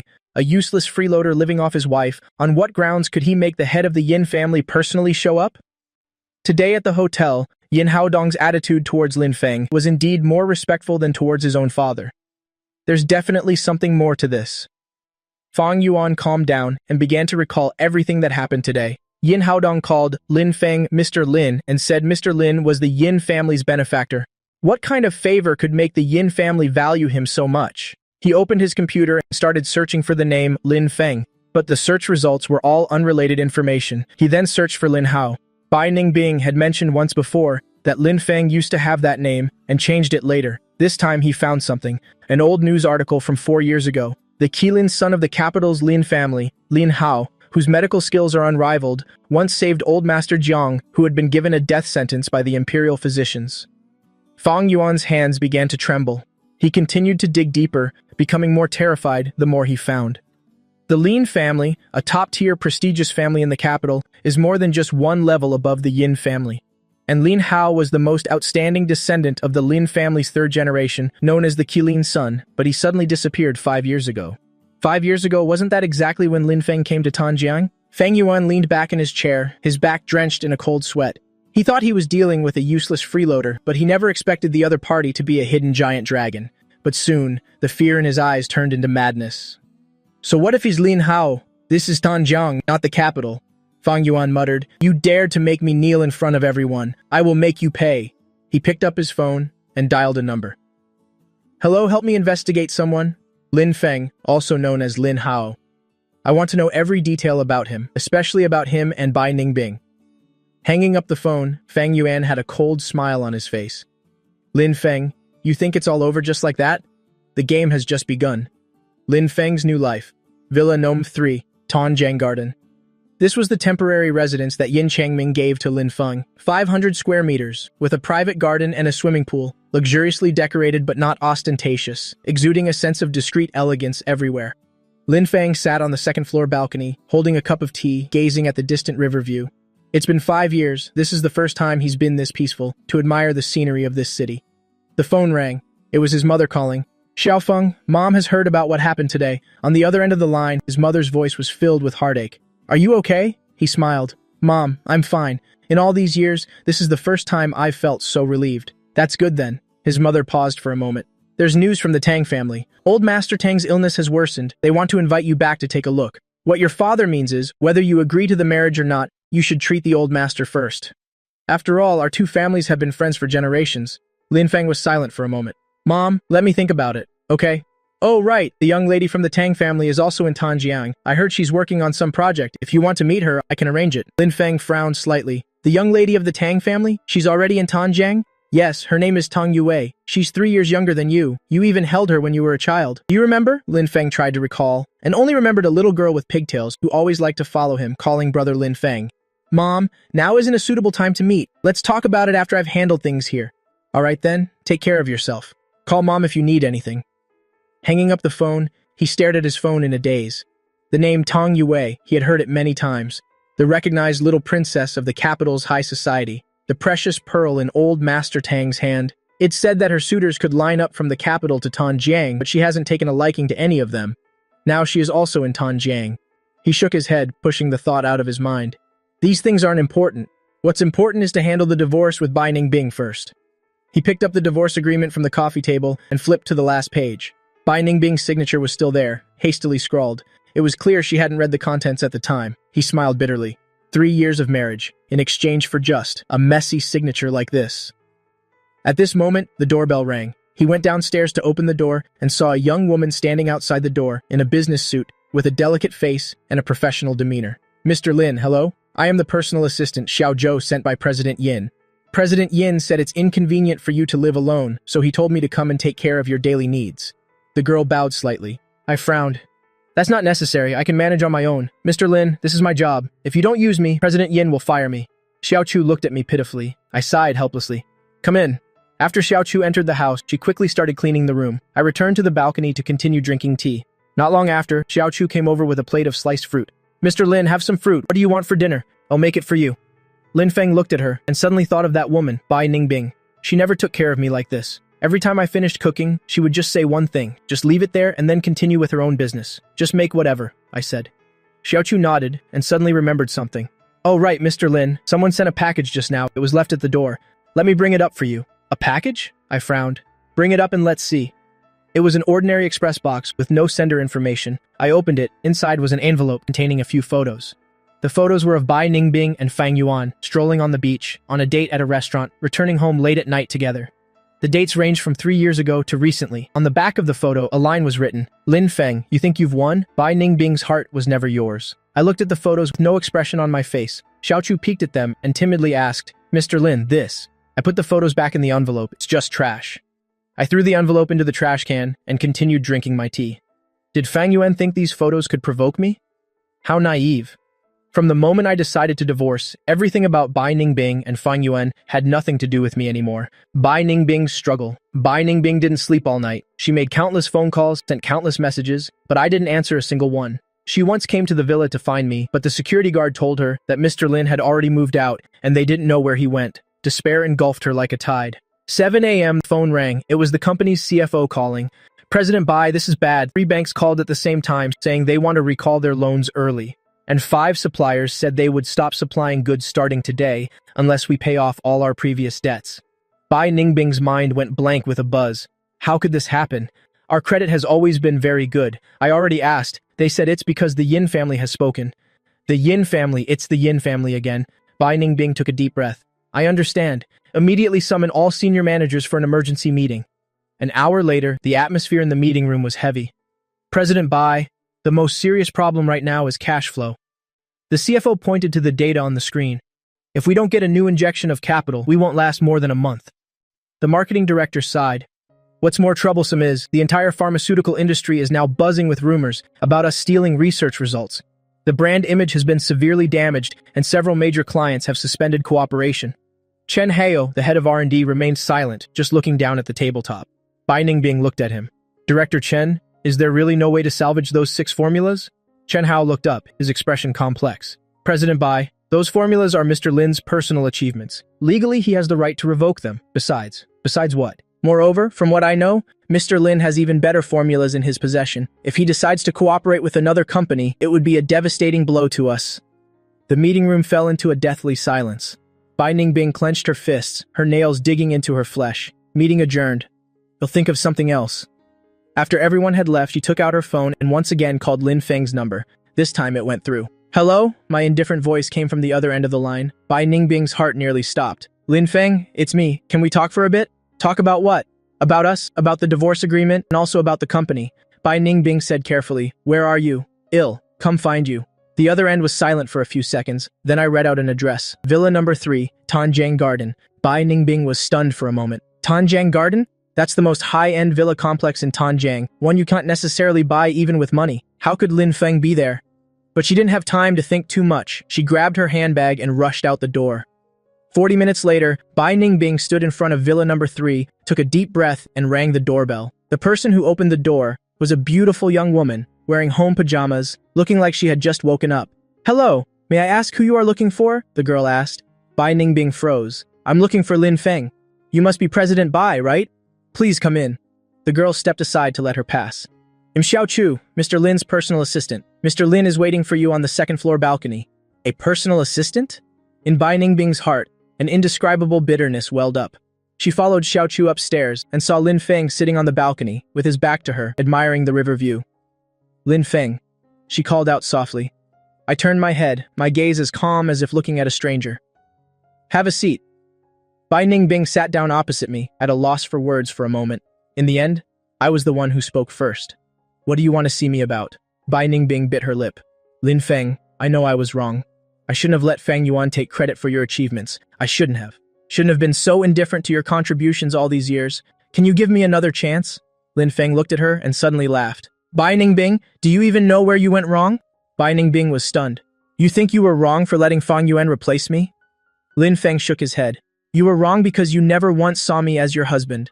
3 years of marriage, Feng Yuan was the only one in your heart. When he returned, you could stay out all night. When he needed an opportunity, you could offer him my achievements.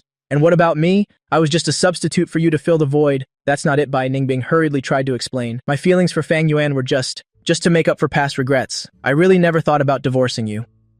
Regrets? Lin Feng laughed coldly. Then have you ever considered, every time you went on a date with him, how I felt? Every time you posted a picture of you two on your social media and said it so I couldn't see it? How did I feel? Bai Ningbing? What did you take my sincere feelings for? Bai Ningbing was speechless. You've already signed the divorce agreement. It will take effect in a month. I stood up. During this month, you should handle the company's affairs properly. As for those 6 formulas, I won't sue you for copyright infringement, but you can no longer use them. Lin Feng Bai Ningbing suddenly stood up. Do you really have to be so heartless?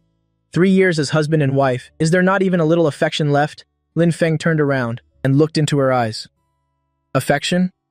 When you were dating Feng Yuan, did you ever think about the affection between us? When you let him replace me on stage, did you ever think about the affection between us? Bai Ningbing opened her mouth, but no sound came out. That's enough. You should go.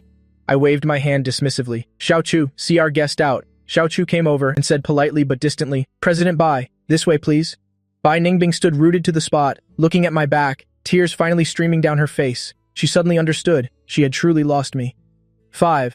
Feng Yuan's madness. These days, Feng Yuan was living like a stray dog. His academic background was completely exposed by netizens. The so-called prestigious overseas university was actually just a diploma mill. The so-called outstanding student was nothing more than a degree bought with money. The media outlets that once praised him now turned around to trample on him. The colleagues who were once polite to him now avoided him whenever they saw him. What was even more terrifying was, the Yin family continued to apply pressure. He had sent out more than 10 resumes, but not a single company dared to hire him. He went to a bar to drink, was recognized, and was almost beaten up. All of this was caused by Lin Feng. Fang Yuan sat in his dark, rented room, staring at Lin Hao's information on the computer screen, his eyes filled with insane hatred. Lin Hao, the Qilin's son of the Lin family, he muttered. You ruined my reputation. I'll make you taste this too. He began to plan a crazy revenge. What does Lin Feng care about the most? Bai Ningbing? No. Judging from his attitude at the hotel that day, Lin Feng no longer cared about Bai Ningbing. So what does he care about? Reputation? Status? Or? Fang Yuan suddenly remembered someone. Tong Yue, the little princess of the capital, Lin Feng's arranged marriage partner. He had investigated Tong Yue's information and knew she was also in Tanjiang, working on a medical investment project. If I could make Tong Yue misunderstand Lin Feng, if I could prevent Lin Feng from marrying her, a cold smile appeared on Fang Yuan's face. He began to act. First, he anonymously sent an email to Tong Yue's inbox, attaching the wedding photos of Bai Ningbing and Lin Feng, along with stories of how Lin Feng had always been obedient to Bai Ningbing over the years. The email read, Miss Tang, do you know what kind of man your family has arranged for you as a fiancé? He is a lovesick fool who was abandoned by Bai Ningbing. During their 3-year marriage, he was always subservient to that woman. A man like that? Do you really want him? Next, he leaked information to a few tabloids saying that Lin Feng was actually a live-in son-in-law of the Bai family, a useless freeloader who lived off his wife and was now kicked out of the house, trying to latch on to the Tang family. Finally, he contacted a few thugs, telling them to go to the villa complex where Lin Feng lived to cause trouble, preferably to get a video of Lin Feng hitting someone. The Qilin son of the Lin family beating someone up in public, isn't that news shocking enough? After doing all this, Fang Yuan leaned back in his chair, a crazed smile on his face. Lin Feng, I want to see how you'll turn things around this time, Tang Yue. 58th floor, Tanjiang International Finance Center. Tang Yue stood before the floor-to-ceiling window, looking at the email on her phone, her delicate eyebrows slightly furrowed. She was 24 years old this year, with a tall figure and a face so exquisite it looked like a painting. Her long black hair was draped over her shoulders, wearing a simple white shirt and black wide-leg pants, yet she exuded an aura that made it impossible for people to look away. The little princess of the capital was not an empty title. Yue, what are you looking at? The voice of her best friend, Lin Keiki, came from behind. Tang Yue handed her the phone. Someone sent me something interesting. Lin Keiki took the phone. After reading it, her eyes widened. Oh my, is this your fiancé? Isn't he the Qilin son of the Lin family? How did he become such a lovesick fool? Tang Yue chuckled softly. Lin Hao now goes by the name Lin Feng. He suddenly disappeared 5 years ago. It turns out he ran off to Tanjiang to experience life. Aren't you angry? Lin Keiki asked in surprise. Look, this email says how good he was to that woman, waking up early to cook, staying up all night to care for her, and even writing prescriptions for her company. And for what? She didn't have him in her heart at all. He was just a replacement. Tang Yue turned and sat down on the sofa. She picked up a teacup and took a sip. What about it? I actually quite admire him. Admire him? Lin Keiki was stunned. Think about it. He's the Qilin son of the Lin family, born with a silver spoon in his mouth. Yet for a woman he liked, he was willing to lower himself to do all those trivial things for 5 years straight. A hint of admiration flashed in Tang Yue's eyes. A man like that is much better than those rich kids who only know how to brag. Lin Keiki blinked. So you don't mind that he was married? Tang Yue smiled. So what if he was married? Isn't he getting divorced now? Besides, for someone I, Tang Yue, have set my sights on, do I care who he loved before? Lin Keiki gave her a thumbs up. Amazing, that's my sister Wei. Tang Yue put down her teacup. She picked up her phone. Help me find where he is. I want to see him. Now? Lin Keiki's eyes widened. Right now? Tang Yue stood up. She picked up her coat. I have to see for myself. What kind of woman could make the Lin family's Qilin son willingly act like a lovesick fool for 5 years? What she is really like. An hour later, Tang Yue's car stopped in front of the Tanjiang Garden Villas. She rang the doorbell of Villa number 3. The one who opened the door was still Xiao Zhou. Hello, excuse me, is Mr. Lin home? Tang Yue asked politely. Xiao Zhou sized her up. A flicker of surprise appeared in her eyes. You are? My name is Tang Yue. I'm his fiancé. Tang Yue smiled. She used that word intentionally. Xiao Zhou was stunned. Then she quickly stepped aside. Please come in, Miss Tang. I'll go get Mr. Lin. Tang Yue walked into the living room. She took in the decor, simple, yet not ordinary. There was a sense of refinement everywhere. It seems that even while living incognito in Tanjiang, this Lin Feng didn't treat himself poorly. Soon, the sound of footsteps came from the stairs. Lin Feng came down. The moment he saw Tang Yue, I was a little stunned. The woman before me was completely different from the little girl, with pigtails in my memory. She stood there. Although she was just standing casually, she had an aura that was impossible to ignore. "Brother Lin Feng, long time no see." Tang Yue greeted with a smile. This form of address made Lin Feng feel a bit dazed. It was as if he had returned to 20 years ago. "Please have a seat, Miss Tang." I came back to my senses. I made a welcoming gesture. The two of them sat down on the sofa. Xiao Zhou brought tea, then tactfully retreated to the side. Tang Yue sized up Lin Feng. He looked even better than in the photo. How should I put it? Cleaner. Not the cleanliness of a neat freak, but a clarity in his eyes. It was as if he had been through so much, yet still retained a certain purity. "Received the email?" Lin Feng spoke first. Tang Yue raised an eyebrow. "You know, you guessed?" Lin Feng picked up his teacup. A person like Fang Yuan, his methods of revenge are always the same few tricks. Fang Yuan is that international student you slapped in public? Tang Yue smiled. It seems he hasn't given up yet. Lin Feng said nothing. Tang Yue looked at him. She suddenly asked, "Are the things in the email true? Are they true? Did you really act like a lovesick fool for that woman for 5 years?" Lin Feng frowned slightly, but he wasn't angry. "That's my business. I know it's your business." Tang Yue leaned back on the sofa. "But I need to know what kind of person my future husband really is." Lin Feng looked at her. His expression was a bit complicated. "Miss Tang, we aren't married yet. You don't have to be in such a hurry. It's going to happen sooner or later." Tang Yue interrupted me. "My grandfather is on his deathbed. His greatest wish is to see me get married. Your parents also want us to be together, and you've already agreed yourself, haven't you?" Lin Feng was silent. Tang Yue continued. "I came to find you, not to condemn you, and not to hear your explanation. I just wanted to see with my own eyes the man I'm about to marry is worthy." Lin Feng looked at her. Suddenly, he smiled. "So, what do you think?" Tang Yue looked at me seriously. After a long moment, she said, "Worthy." This time, it was Lin Feng's turn to be stunned. "You, for someone who didn't love you, could sacrifice 5 years. So if one day you love me, you'll treat me even better, right?" Tang Yue blinked. "This deal isn't a loss." Lin Feng scoffed. "You're certainly open-minded. Of course. Should I cry and complain that you're not worthy of me?" Tang Yue shrugged. "I'm not stupid. The Qilin son of the Lin family, unparalleled medical skills, not bad-looking, and a good personality. A man like that is hard to find even with a lantern. As for who you loved before, that's in the past. What does it have to do with me?" Lin Feng looked at her. He suddenly found this girl very interesting. "So, how do you plan to deal with Fang Yuan?" Tang Yue asked. Lin Feng thought for a moment. "Let's just let him fend for himself. His reputation is already ruined. He can't cause any more trouble. You're too kind." Tang Yue shook her head. "With people like him, if you don't completely crush him, he'll find a way to take a bite out of you." Lin Feng looked at her. "Do you have a way?" Tang Yue smiled, a smile like a little fox. "Just leave it to me. Consider it a first meeting gift for my future husband." 3 days after his ruin, Fang Yuan had completely collapsed. All his bank cards were frozen. The reason was suspicion of financial fraud. The house he rented was repossessed by the landlord because someone reported him for illegal activities. He walked down the street. People were always pointing at him. Some even threw rotten eggs at him. The scariest thing was he discovered he was being followed. No matter where he went, there were always a few men in black standing not far away, staring at him. They didn't get close, nor did they make a move. They just stared. Fang Yuan finally couldn't take it anymore. He called Yin Haodong. "Xiao Yin, I beg you, please let me go. I was wrong. I was really wrong," he said nearly in tears. On the other end of the line, Yin Haodong laughed coldly. "Fang Yuan, did you get the wrong person? I don't have the time to deal with you." Fang Yuan was stunned. "Then who is it? Don't you have any idea who you've offended?" After Yin Haodong spoke, he hung up the phone directly. Fang Yuan collapsed to the ground. His mind was blank. Suddenly, he remembered the email he had sent to Tang Yue. Could it be?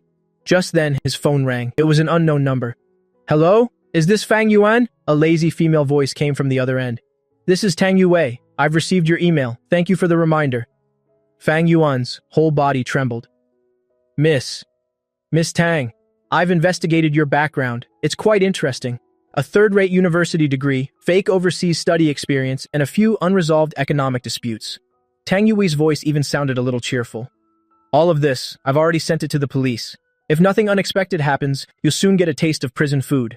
Miss Tang, I beg you, I really didn't mean it. I was just what? Just trying to ruin my fiancé's reputation?"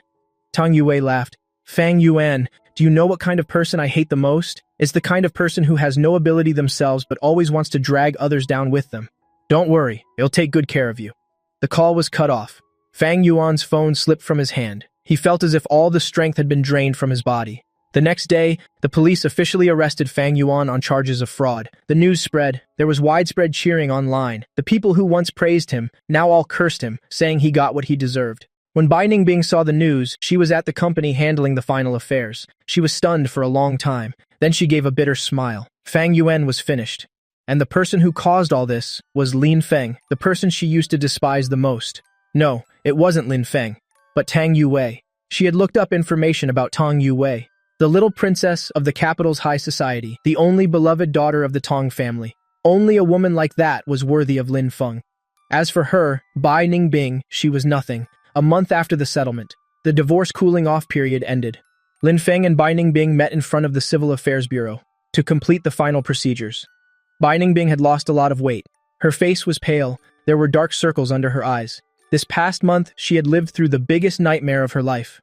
The company went bankrupt. Friends abandoned her. Parents were disappointed. The once illustrious CEO of the Bai Group had now become a laughingstock everyone avoided. Lin Feng looked at her. His gaze was calm. No pity, no gloating either. Sign it. The staff handed them the divorce certificate. They each signed their names, took that little red booklet. Walking out of the Civil Affairs Bureau, Bai Ningbing suddenly called out to me. Lin Feng stopped, without turning back. I'm sorry, Bai Ningbing's voice trembled. I know it's useless to say this now, but I still want to say, I'm sorry. I was blind all these years. Lin Feng was silent for a few seconds, then said, Live well. You'll have to walk your own path from now on. After saying that, I turned and left without looking back. Bai Ningbing stood rooted to the spot, watching my back disappear into the crowd. From now on, she had no relationship with this person. I returned to the car. Tang Yue was waiting for me in the driver's seat. Is it done? She asked. I nodded. Tang Yue looked at me. She didn't ask anything else. She started the car. My mom said we're going home for dinner tonight. She said your parents will be there too. I looked at her and suddenly smiled. Meeting the parents so soon? Tang Yue shot me a glare. What do you mean, meeting the parents?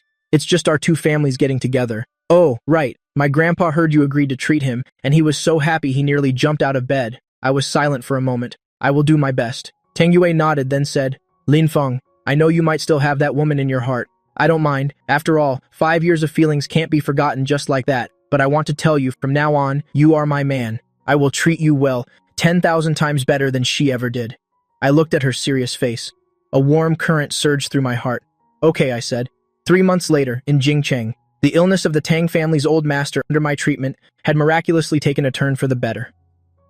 This news spread throughout Jingcheng's high society. The reputation of the Lin family's Qilinzi once again resounded everywhere. Those who had once mocked me coldly, now all changed their tune, vying to flatter me. The so-called friends who once avoided me were now lining up to invite me to dinner. I paid them no mind. That evening, the Tang family held a family banquet. They officially announced the wedding date for me and Tang Yue. After the banquet ended, we stood side by side in the Tang family's back garden, gazing at the stars in the night sky. What are you thinking about? Tang Yue asked. I shook my head. Nothing. It just feels a bit unreal. Unreal? Tang Yue raised an eyebrow. Are you saying that marrying a great beauty like me is unreal? I laughed. I'm saying that the past 5 years feel like a dream. Tang Yue was silent for a moment. Then she leaned on my shoulder. Then just treat it as a dream. Now that you've woken up, a new life has begun. I nodded. I reached out and put my arm around her shoulder. From a distance came the laughter and blessings of the Tang family. At that moment, my phone rang. It was an unknown number. I hesitated for a moment, but I still answered it. Hello? The other end was silent for a few seconds. Then a hoarse female voice spoke. Lin Feng, it's me, Bai Ningbing. I frowned slightly. What is it? I know I shouldn't bother you anymore. But... Bai Ningbing's voice was choked with emotion. My father is sick, very sick. The hospitals in Tanjiang can't do anything. I really have no other choice. I can only beg you to save him. I was silent. Tang Yue looked at me. She gently squeezed my hand. Lin Feng, I know I have no right to ask you for anything, but my father, he never treated you poorly. Can you save him for his sake? Bai Ningbing's voice was full of pleading. I took a deep breath. Which hospital is he in? At Tanjiang's First People's Hospital. The doctor said he needs surgery, but the risk is too high. No one dares to perform it. I'll be there tomorrow, I said, then hung up the phone. Tang Yue looked at me. She didn't say anything. I turned my head and met her gaze. What do you want to say? Tang Yue smiled. I've already said it, your affairs are for you to decide. But Lin Feng, you have to think carefully. Will this trip get you entangled again? I shook my head. No, I'm just repaying a debt of gratitude to him. Back then in Tanjiang, he didn't treat me badly. That's good then. Tang Yue nodded. He'll go with you. I looked at her and suddenly smiled. Aren't you afraid my old flame will be rekindled? Tang Yue glared. What's there to be afraid of? If you were that kind of person, you wouldn't be worthy of my attention. 10. The end. The next day, Tang Yue and I flew to Tanjiang. On the plane, I looked at the clouds outside the window. My thoughts were a mess. I thought I would never come to this city again. I didn't expect to return so soon. Tang Yue was reading a magazine beside me. Occasionally, she would look up at me, but she didn't say anything. We arrived in Tanjiang. We went straight to the hospital, in front of the hospital room. Bai Ningbing was waiting anxiously. The moment she saw me, she was stunned. Not because of me, but because of Tang Yue beside me. She was a woman so beautiful, it made others feel inadequate. Her noble aura, her clear eyes. She had her arm linked with mine. Her expression was intimate. Bai Ningbing's heart felt like it was being pricked by a needle. Lin Feng, thank you for coming, she said with difficulty. I nodded. Take me to see the patient. Bai Ningbing led us into the hospital room. On the hospital bed, Bai Fu's face was pale. He was hooked up to all sorts of tubes. Seeing me, his eyes lit up a little. He wanted to say something but couldn't. I walked to the bedside. I took his pulse. Then I looked at his medical records. Surgery is needed. I said, the tumor is in a special location. A normal doctor wouldn't dare to touch it. I can do it, but there are risks. Bai Ningbing asked worriedly. What kind of risks? The biggest risk is that after the surgery, he might not be able to walk anymore. I looked at her. You have to make this decision. Bai Ningbing was stunned. She looked at her father on the bed. Tears streamed down her face. Dad, she choked out, unable to speak. Father Bai raised his hand with difficulty. He took her hand. Then he nodded at me. I understood his meaning. All right. I will do my best. The surgery was scheduled for the next morning. I went into the operating room. Tang Yue waited outside. Bai Ningbing was also there. The two of them sat at opposite ends of the hallway. There was no communication between them. 5 hours later, the door to the operating room opened. I walked out. I took off my mask. The surgery was a success. We managed to save his legs too. Bai Ningbing was stunned for a second. Then she fell to her knees with a thud. Lin Feng, thank you. I reached out to help her up. There's no need for this. I was just repaying my debt to him. Bai Ningbing looked up at me. Then she looked at Tang Yue behind me. She said with a bitter smile, she is very good. She's worthy of you. I said nothing. Tang Yue walked over and linked her arm with mine. Let's go. Let's go home. We turned and left, leaving Bai Ningbing standing alone in the hallway, watching our receding figures. At that moment, she finally understood. Some people, once you let them go, it's for a lifetime. 1 month later. Jingcheng. My wedding with Tang Yue was held at the old Lin family residence. It wasn't a large-scale event, but all the prominent figures in Jingcheng attended.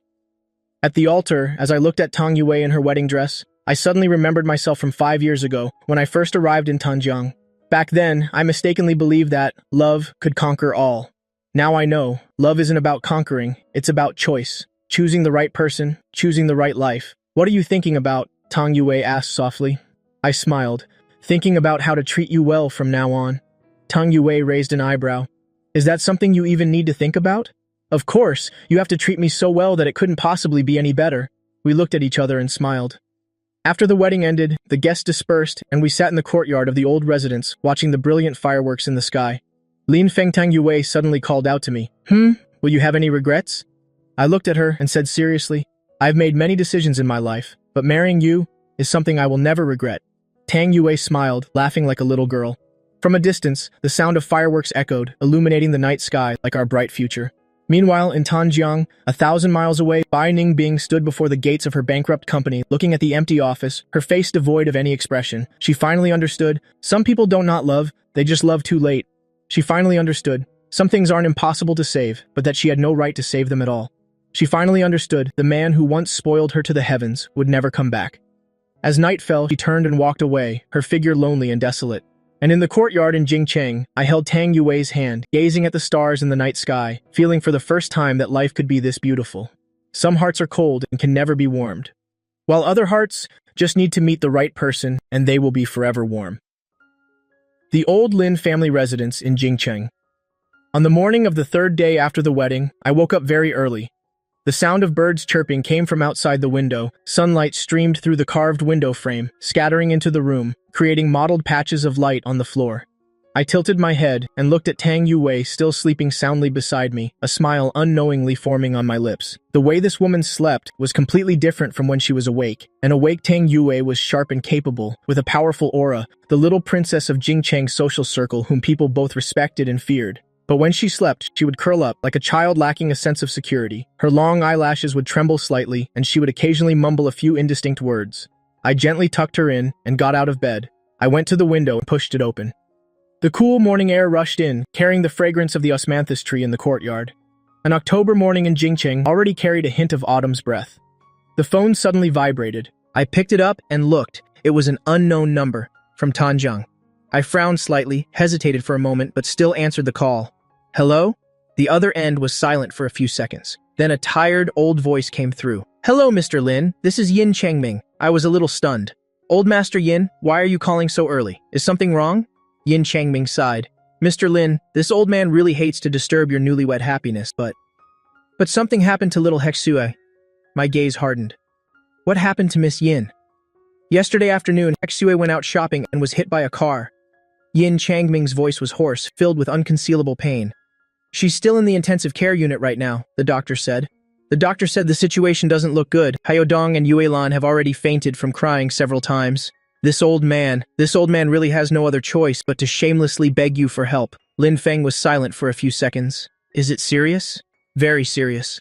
3 broken ribs, a ruptured spleen, and intracranial bleeding. Yin Changming's voice began to tremble. The best experts in Tanjiang have all examined her, and they told us to prepare for the worst. Mr. Lin, I'm begging you to save Hexue. She's only 22, she's not married yet, not. The old man's words trailed off into choked sobs. Lin Feng took a deep breath. Old Master Yin, don't worry. I'll book a flight right away. I'll be there today. Really? Yin Changming's voice was full of surprise and disbelief. Mr. Lin, you're really willing to come? I already promised you, when it comes to the Yin family's matters, I won't stand by and do nothing. Send me the hospital address and Hexue's medical records. I'll look them over on the way. After hanging up the phone, I turned around and found that Tang Yue was already awake. She was leaning against the headboard looking at me. Do you have to go out? She asked. I nodded. The young lady of the Yin family was in a car accident. The situation is critical. I have to make a trip to Tanjiang. Tang Yue didn't ask like a typical wife would. Do you really have to go, or can't you let someone else go? She just nodded. I'll book the plane ticket for you. I looked at her, and a warm feeling washed over my heart. You're not going to ask me why I absolutely have to go? You have your own reasons for everything you do. Tang Yue threw back the covers and got out of bed, picking up her phone to start booking the ticket. Besides, the Yin family helped you, so it's only right that you help them in return. She paused for a moment, looked up at me, a mischievous glint in her eyes. And anyway, you're my man now. You can't escape me. Just come back soon. I chuckled. I walked over and gently hugged her. I'll be as quick as I can. Tang Yue patted my back gently. Go on, be careful on the road. Oh, and pack some warm clothes. Tanjiang is colder than Jingcheng. An hour later, I was on a flight to Tanjiang. I watched Jingcheng shrink outside the window, a strange feeling welling up inside me. 3 months ago, when I left this city, my heart was filled with only the desire to escape. Now, returning, it was with a different identity. This fate is truly unpredictable. When the plane landed at Tanjiang Airport, it was already 2 p.m. As soon as I walked out of the arrival gate, I saw Yin Haodong standing at the exit. His eyes were bloodshot, his face unshaven, looking as if he had aged 10 years. Mr. Lin Yin Haodong quickly came to greet me. Grabbing my hand, his voice choked with emotion. You came? I really don't know how to thank you. I patted his shoulder. Let's not talk about that for now. Take me to the hospital. In the car, Yin Haodong updated me on the latest situation. Hexue's condition is worse than yesterday. The intracranial bleeding has worsened. She's had 2 surgeries, but the results weren't as expected. The doctor has already tactfully informed us that if things continue like this, they're afraid. I looked at the medical records in my hand and frowned. Xiao Yin, let me ask you something. I suddenly spoke up. Yin Haodong was stunned. Go ahead. Was the car accident really an accident? Yin Haodong's expression changed. You mean, what was Miss Yin doing when she went out that day? Why did the accident happen? Lin Feng's gaze was sharp. Has the driver who caused the accident been caught? Yin Haodong was silent for a few seconds and said slowly, He's been caught. He's an ordinary taxi driver driving while fatigued. The police have already investigated and found nothing unusual. Have you investigated the driver's background? Yes, he's an ordinary person, has been a taxi driver for 20 years, and has no criminal record. Yin Haodong sighed. I also suspected if someone did it intentionally, but all the evidence points to it being an accident. I nodded, saying nothing more. But there was a vague sense of unease in my heart. The Yin family is powerful in Tanjiang, easily attracting attention, and they've offended quite a few people over the years. For Hexway to suddenly have an accident? Was it really just an accident? An hour later, the car stopped in front of Tanjung No. 1 People's Hospital. I followed Yin Haodong into the intensive care unit, and when I saw Yin Hexway on the hospital bed, my heart sank. The girl's face was as pale as paper. Her head was wrapped in bandages, and all kinds of tubes were inserted into her body. The numbers on the monitor blinked very slowly, as if struggling in vain. Her breathing was faint, the rise and fall of her chest almost imperceptible. Hexway Yin Haodong stood by the bed, tears streaming down his face again. Dad is sorry. I didn't protect you well. Lin Yuelan was slumped over the bed, no longer able to cry out loud, just trembling uncontrollably. I walked over and gently took Yin Hexu's pulse. Her pulse was faint, barely there. The situation was indeed critical, but I also noticed that the girl's pulse had a strange sense of sluggishness, as if something was blocking it. I frowned even more deeply. CEO Yin, I need to see all the test reports and surgical records. I stood up. Also, I'll have to ask everyone to step outside for a moment. I want to examine Hexway alone. Yin Haodong was stunned for a moment, then nodded repeatedly. Okay, well I'll go out. After everyone had left, I closed the door and walked to the bedside. I pulled back the blanket, gently unbuttoned Yin Hexu's patient gown, revealing the girl's chest and abdomen. 3 horrifying surgical incisions, surrounded by bruises and swelling. I didn't act hastily, but first closed my eyes, held my breath, and focused my mind, hovering my hand over Yin Hexue's body by a few inches, moving it slowly. This was the Lion family's ancestral mysterious pulse technique, which could sense the flow of qi in a person's body. As my hand moved over Yin Hexue's lower abdomen, it suddenly stopped. There, a faint, cold aura was radiating into my palm. Lin Feng opened his eyes, his gaze turning sharp. I took the flashlight from the bedside table and carefully examined Yin Hexue's pupils. Her pupils reacted slowly to the light, but the reaction speeds of the left and right pupils were different. The right one reacted half a beat slower than the left. This was not a symptom of intracranial bleeding. Lin Feng took a deep breath, drew a silver needle from the kit he carried with him, and after sterilizing it, gently inserted it into the Hig acupoint in the webbing between Yin Hexue's right thumb and index finger. The moment the silver needle went in, Yin Hexue's finger twitched slightly. I stared at the silver needle, holding my breath. A few seconds later, the body of the silver needle began to change color, turning from bright silver to a light gray, then to a dark gray. Finally, a ring of dense black patterns appeared near the tip of the needle. My pupils suddenly constricted. This isn't an ordinary internal injury. It's a goo poison. Moreover, it's the exact same type of goo poison as last time. Someone has planted a goo insect in Yin Hexue's body again. I walked out of the intensive care unit, and the members of the Yin family immediately surrounded me. Mr. Lin, how is she? Yin Changming asked anxiously. I looked around and lowered my voice. This isn't the place to talk. Find a quiet room. Yin Haodong immediately took me to a small conference room in the hospital. After closing the door, my first sentence stunned everyone. Miss Yin wasn't just in a simple accident, she was poisoned with goo by someone. What? Yin Changming shot up from his seat, his face ashen. Goo poison again? I nodded, exactly like last time. Someone planted a goo insect in her body and then staged a car accident. The goo insect activated after the accident, causing her intracranial bleeding to worsen. Yin Haodong clenched his fists so tightly they cracked. Who is it? Who in the world is it? We don't know yet. I shook my head, but it's definitely the same person as last time, or the same group of people. Lin Yuelan covered her mouth, tears streaming down her face. But didn't you already remove the goo insect last time? Why is there still one? I was silent for a few seconds, then said slowly, there's only one possibility. The goo insect from last time wasn't the only one. Someone planted 2 goo insects in Hexue's body. One was an overt goo used as a probe. The other was a covert goo hidden much deeper. Last time I only removed the overt one, while the covert one remained dormant. It wasn't activated until this time. The faces of everyone in the Yin family turned pale. Then Hexue now. Yin Haodong's voice trembled. I can treat her, but it will take time, and it requires an absolutely safe environment. Furthermore, before she is cured, we must first find the person who planted the goo. Otherwise, even if she's cured this time, it will happen again next time. Yin Changming took a deep breath, trying to suppress the anger and fear in his heart. Mr. Lin, tell us what we should do. I pondered for a moment, then said, Hexue must be transferred to another hospital. Move her to the Yin family's private hospital under lockdown with only the most trusted people to care for her. Second, investigate thoroughly who Yin Hexue has been in contact with in the last 3 months, where she has been, and what she has eaten. Third, I paused for a moment, my gaze sharpening. Investigate if the Yin family has offended anyone recently, or if anyone wants to harm the Yin family. Yin Haodong nodded immediately. You'll get on it right away. Wait, I called him back. There's one more thing. The driver who caused the accident, I want to meet him in person. An hour later, I met the driver at the traffic police station. He was a middle-aged man over 50 years old, his face weathered by the elements, his eyes cloudy. You could tell at a glance that he was a taxi driver who often drove late at night. He kept his head down, constantly mumbling, "I'm sorry, I didn't mean to." I didn't rush to question him, but first observed him carefully for a few minutes. Then I spoke up. "Master, how many years have you been a taxi driver?" The driver looked up, stunned for a moment. 20 years. No accidents in 20 years? No, never. The driver said hastily, "I'm a very steady driver. I've never had a violation." That day I had really stayed up too many nights. I was exhausted beyond belief. I nodded and asked again. "That day, you picked up a fare from the Yin family villa, right?" The driver nodded. "Yes, it was a young lady, quite pretty, wearing a white dress. She was smiling when she got in the car and said she was going to the mall to shop. Did she say anything on the way?" The driver thought for a moment. "She didn't say much, she was just on her phone."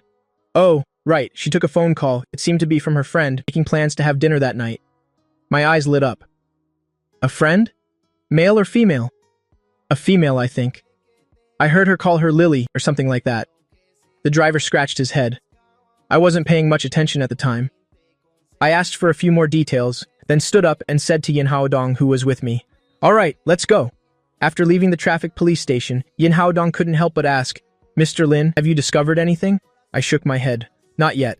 But this driver is indeed just an ordinary person. What he said is definitely true. So the goo worm in Hexu's body must have been activated before the accident." I frowned. When the driver, exhausted, crashed the car, the goo worm activated at the same time. That way, even if someone investigated, they would just think the car accident aggravated her injuries. Yin Haodong took a sharp breath. "Such a vicious method." I nodded. "Therefore, we must quickly find the person who planted the curse. This person is very dangerous." The Lin family's investigation was very efficient. The next afternoon, a detailed report was placed in front of me. The report showed that, in the past 3 months, Yin Hexu's life had been very routine. Besides going to school and coming home, she would occasionally go shopping or have coffee with a few close friends. The 3 people she contacted most frequently were her university classmate Zhou Xiaomeng, her high school best friend Lin Xiu, and her childhood neighbor Li Xinyi. The name Lily most likely belongs to one of these 3. Zhou Xiaomeng's nickname is Meng Meng. Lin Xiu's nickname is Xiao Yu. Only Li Xinyi's nickname is Lily. I opened Li Xinyi's file. Li Xinyi, 23 years old. Yin Hexue's childhood neighbor and best friend. The 2 families are old friends. They grew up together. Her father is Li Jiangguo, a shareholder in the Yin Corporation holding 8% of the company's shares. Her mother passed away early. Li Jiangguo never remarried, raising his daughter alone. On the surface, nothing seemed wrong, but I noticed one detail. 3 months ago, Li Jiangguo suddenly sold off half of the Yin family shares he owned, earning nearly 200 million. The reason given was that his daughter wanted to study abroad and needed money, and the first time Yin Hexue was cursed with the goo worm was exactly 3 months ago. My gaze sharpened. "Where is this Li Xinyi now?" I asked Yin Haodong. Yin Haodong flipped through the documents. "It seems she hasn't gone abroad yet. Someone said they saw her in Tanjiang recently. Check her entire schedule for the past 3 months. Who she has been in contact with, where she has gone." I added, "Also check her father's accounts. See where that 200 million is now." Yin Haodong got to work immediately. 2 days later, the results were in. Of Li Jiangguo's 200 million, more than half was transferred to an overseas account. The account holder was a man named Chen Guofu. And this Chen Guofu is from the Yin Corporation's biggest competitor, the Chen family of Nam Province. Yin Haodong's face turned pale. The Chen family is an old pharmaceutical family in Nam Province. They have been competing with the Yin family for decades. In recent years, the Yin family has developed rapidly, quietly surpassing the Chen family. The Chen family has always held a grudge. They have pulled many strings, both openly and secretly, to obstruct us. The Chen family, Yin Haodong gritted his teeth. I should have thought of them sooner. I looked at the documents, my brows furrowed. Things are more complicated than I thought. The Chen family didn't just target the Yin family, but also bribed a Yin family shareholder. The money Li Jiangguo got from selling his shares was actually given by the Chen family. It was just to deceive everyone, putting on a show. And Li Xinyi, as Li Jiangguo's daughter, was very likely used by her father, becoming an accomplice in planting the curse. "Where is Li Xinyi now?" I asked. Yin Haodong took a deep breath. "Still in Tanjiang. They've already had someone tailing her. Don't alert the enemy." I stood up. "You'll go see her." West District of Tanjiang. Below a high-end apartment building, I stood in the shadows, looking at the lit window on the 12th floor. Yin Haodong's men had investigated thoroughly. Li Xinyi lives here. She lives like a recluse, rarely going out. Mr. Lin, do you want to go up and arrest her directly? Yin Haodong asked in a low voice. I shook my head. Not to arrest her. Question her. She might have been used as well. I went upstairs alone and rang the doorbell of apartment 1203. After a long moment, the door opened a crack, revealing a pale face. It was a young woman, very delicate looking, but her eyes were red and swollen, her face haggard. It seemed she hadn't slept well in a long time. Who are you looking for? Her voice was hoarse. Li Xinyi. I looked at her. You are a friend of Yin Hexue. The color drained from Li Xinyi's face. She instinctively tried to shut the door, but I stopped it with my hand. I'm not here to cause trouble. I said, I just want to ask you a few questions. Li Xinyi bit her lip, silent for a long time. She finally let go of the doorknob. I stepped into the room. The room was a mess. Takeout boxes and soda bottles were everywhere. It was clear this girl hadn't been living well lately. Have a seat. Li Xinyi pointed to the sofa, while she herself curled up in a corner, hugging her knees. I sat down on the sofa and got straight to the point. Hexue is in trouble again. Li Xinyi's body visibly trembled. The car accident. It's very serious. I stared into her eyes. The doctors say she might not make it. Tears immediately welled up in Li Xinyi's eyes. She covered her mouth, trying to stifle her sobs. Are you sad? My voice was very calm. If you're really sad, why did you help those people hurt her? I didn't. Li Xinyi suddenly looked up. I never meant to hurt her. I really didn't know. I didn't know that thing would. She couldn't finish her sentence, dissolving into tears. I waited for her to calm down and spoke slowly. Tell me everything. Li Xinyi wiped her tears and began to tell her story haltingly. 3 months ago, her father suddenly told her the company was in some trouble and needed a large sum of money to get by. An investment company was willing to pay $200 million for the shares they held, but the condition was that Li Xinyi had to help them with one thing. That thing was to get close to Yin Hexue and put a type of health supplement in her drink. My father said it was just a mild sedative, that it wouldn't harm her body. Li Xinyi said between sobs. He said the Yin family was under a lot of pressure lately, and Hexue wasn't sleeping well. A little sedative would be good for her. I actually believed him. I frowned. Who gave you that thing? Li Xinyi hesitated for a moment, then said a name. Chen Guofu. I nodded. How many times did you do it? I continued to ask. Just once, Li Xinyi said. 3 months ago, Hexue and I were having coffee. While she went to the restroom, I put that thing in her cup. Later, I heard she got sick. I even went to the hospital to visit her. I thought she was just naturally unwell. She covered her face, sobbing until her whole body trembled. I was silent for a moment, then asked, What about this time? Before the car accident, did you meet with Hexue? Li Xinyi shook her head. No, really, I didn't. After that one time, I didn't dare to see her again. My father told me to help again, but I refused no matter what. I was scared. I looked at her, confirming that she wasn't lying. Where is that Chen Guofu now? Li Xinyi hesitated for a bit. He seems to still be in Tanjiang. My father said he'd be in Tanjiang for a while to handle some things. I stood up. All right, write down everything you know, then go turn yourself in. Li Xinyi looked up, her face covered in tears. Will I go to jail? I don't know. I looked at her. But if you truly consider Hexue your friend, then you should take responsibility for what you've done. Li Xinyi was silent for a long time, then slowly nodded. After getting Li Xinyi's testimony, Yin Haodong immediately took action. The Chen family's stronghold in Tanjiang was a private club in the south of the city. On the surface, it was a legitimate business, but in reality, it was the Chen family's command center in Tanjiang. Yin Haodong led his men to surround the club overnight, but when they broke in, they found the place empty. Chen Guofu had already fled. I stood in the empty club, my brows furrowed tightly. This person escaped too quickly. It's like he got a tip-off. There's a mole, I said. Yin Haodong's face turned ashen. Impossible. I only brought my most trusted men. I shook my head. It's not necessarily someone by your side. The Chen family definitely still has someone inside the Yin Corporation. Just then, Yin Haodong's phone rang. He answered it. After listening for a few moments, his expression changed abruptly. Mr. Lin, there's trouble at the hospital. Someone tried to sneak into Hexue's hospital room. My eyes flashed. An hour later, they returned to the Yin family's private hospital. In front of the hospital room, several bodyguards were pinning down a man in a white coat. The man's mask was pulled off, revealing an unfamiliar face.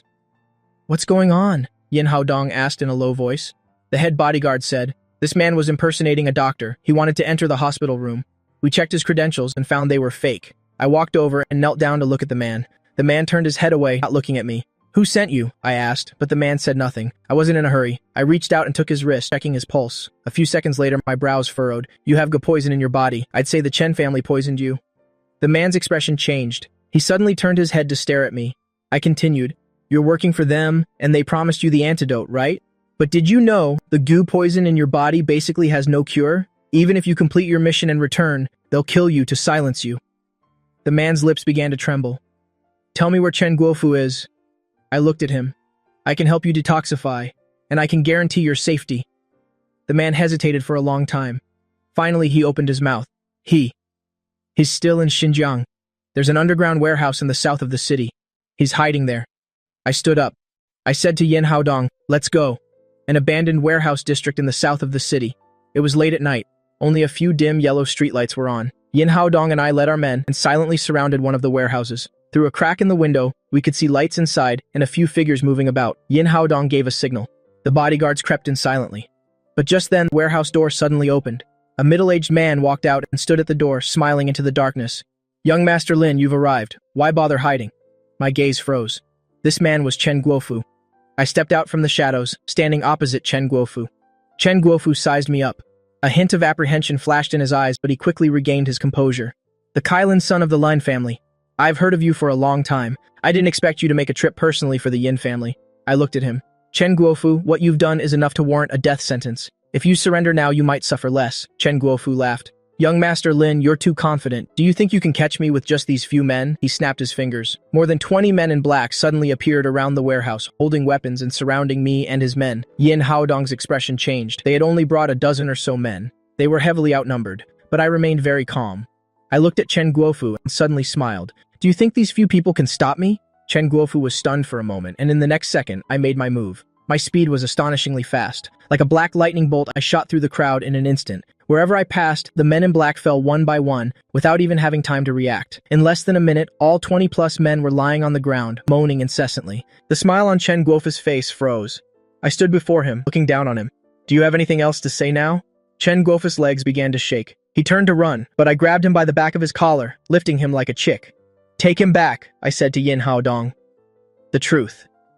In the interrogation room, Chen Guofu's face was ashen. His earlier arrogance was gone. I sat opposite him, holding a cup of tea in my hand, sipping it slowly. Speak. Who gave you the order? My voice was calm, as if I were asking about the weather. Chen Guofu gritted his teeth and said nothing. I wasn't in a hurry. I put down my teacup and took out a cloth pouch from my pocket. Opening it, a row of silver needles was revealed inside. You may not know, besides healing people, I also know a few other things. I pulled out a silver needle, twirling it under the light. For example, making people tell the truth. Chen Guofu's expression changed. What do you want to do? I said nothing, just walked over and knelt in front of him. Then I inserted the needle. Chen Guofu's body suddenly trembled. Then he started to laugh.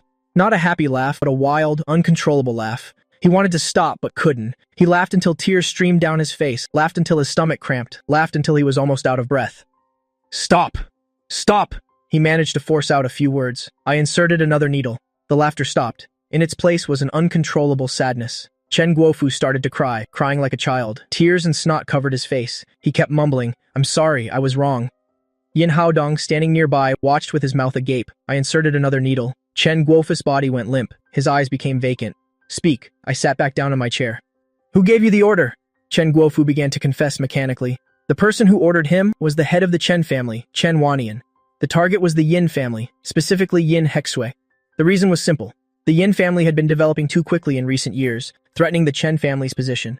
Chen Wannian wanted to use control over Yin Hexue to threaten the Yin family, forcing them to give up market share. As for why they chose Yin Hexue, it was because she was the only granddaughter of the Yin family, the apple of Yin Haodong's eye. Controlling her was like controlling the entire Yin family. Who administered those goo poisons? I asked. It was a sorcerer from Miaojiang, Chen Guofu said. Chen Wannian paid a lot of money to invite him over. He said using goo poison was the safest bet, as it would be untraceable. Where is that sorcerer now? Still at the Chen family's estate. Chen Wannian keeps him at his home, exclusively working for him. I nodded and asked again, is there anyone else from your side in the Yin Corporation? Chen Guofu said a name. Yin Haodong's face immediately turned pale. That was his trusted confidant of many years, the vice president of the Yin Corporation, the man who had worked alongside him for 20 years. How dare he? He gritted his teeth, speaking word by word. I stood up and said to Yin Haodong, the questioning is almost done. You can handle what comes next. Yin Haodong took a deep breath and nodded. Thank you, young Master Lin. I waved my hand and stepped out of the interrogation room. Outside, the sky was about to brighten. Time to go back. 3 days later, Yin Hexue woke up. When she opened her eyes, the first thing she saw were the haggard faces of her parents. Lin Yulin was crying her eyes out. Yin Haodong's eyes were also red, but he held back his tears. "Mom, Dad," Yin Hexue called out weakly. Lin Yulin took her hand, too choked up to speak. "It's good that you're awake. It's good that you're awake." Yin Hexue's gaze swept across the room, finally resting on the quiet figure in the corner. It was me. I was standing there, leaning against the wall, holding a book in my hand, looking down at it. Sensing her gaze, I looked up and walked over. I checked her pulse. "You're fine now," I said. "Just get some good rest. You'll recover in a month." Yin Hexu looked at me and suddenly asked, "Did you save me?" I didn't say anything, just nodded. Tears suddenly welled up in Yin Hexu's eyes. She remembered the last time. It was also this man who had pulled her back from the brink of death. Back then, she was skeptical. Only now did she realize this man had really saved her twice. "Thank you," she said, her voice choked. I smiled. "No need to thank me. Just rest well." I turned to leave, but Yin Hexue suddenly called out to me. "Young Master Lin," I turned my head. "Will you come visit me again?" Yin Hexue asked, her eyes filled with anticipation and a touch of indescribable shyness. I was stunned for a moment, then shook my head. "No, I'm going back to Jingcheng tomorrow." The light in Yin Hexu's eyes dimmed, but she quickly smiled again. Then I wish you a safe journey." I nodded and walked out of the room. In the hallway, Yin Haodong was waiting for me. "Young Master Lin, are you sure you won't stay a few more days?" Yin Haodong said sincerely. "I'd like to thank you properly." I shook my head. "Someone is waiting for me at home." Yin Haodong understood my meaning and sighed. "All right then, I'll take you to the airport." "No need." I said, "You still have many things to handle at the hospital. I can just get a taxi myself." Yin Haodong insisted on taking me, so in the end, I had to agree. On the way to the airport, neither of us said much. When we arrived at the airport, Yin Haodong took my hand and said solemnly, "Young master, if you ever need anything in the future, the Yin family will never refuse." I smiled. "Seo Yin, you're too kind. Hexue is a good kid. Take good care of her." Yin Haodong nodded, seeing me to the security gate. As the plane took off, I watched Xinjiang shrink outside the window. A strange feeling welled up inside me. This city. I've lived here for 5 years. I've been through so much. The good, the bad, the sweet, the bitter. Now, I was finally leaving for good. I remember when I first came to Xinjiang, I was still a passionate young man, thinking love could conquer all. Now I was leaving with a weary body, but I had unexpectedly found a new place to belong. Fate is truly unpredictable. When the plane landed at Jingcheng Airport, it was already evening. I walked out of the arrivals gate and saw Tang Yue at a glance. She stood in the middle of the crowd, wearing a simple white shirt and jeans, yet she still stood out so much. Seeing me, Tang Yue smiled and walked over. She naturally linked her arm with mine. "You're home? Are you tired? It's a good thing you're okay." "That's great. Let's go. Let's go home and eat. Mom made the braised pork you like." I looked at her. Suddenly I smiled. This is the life I've always wanted. No grand drama, no intense passion, no life or death vows, just simple warmth, and someone always waiting for me to come home. "Okay," I said, "let's go home."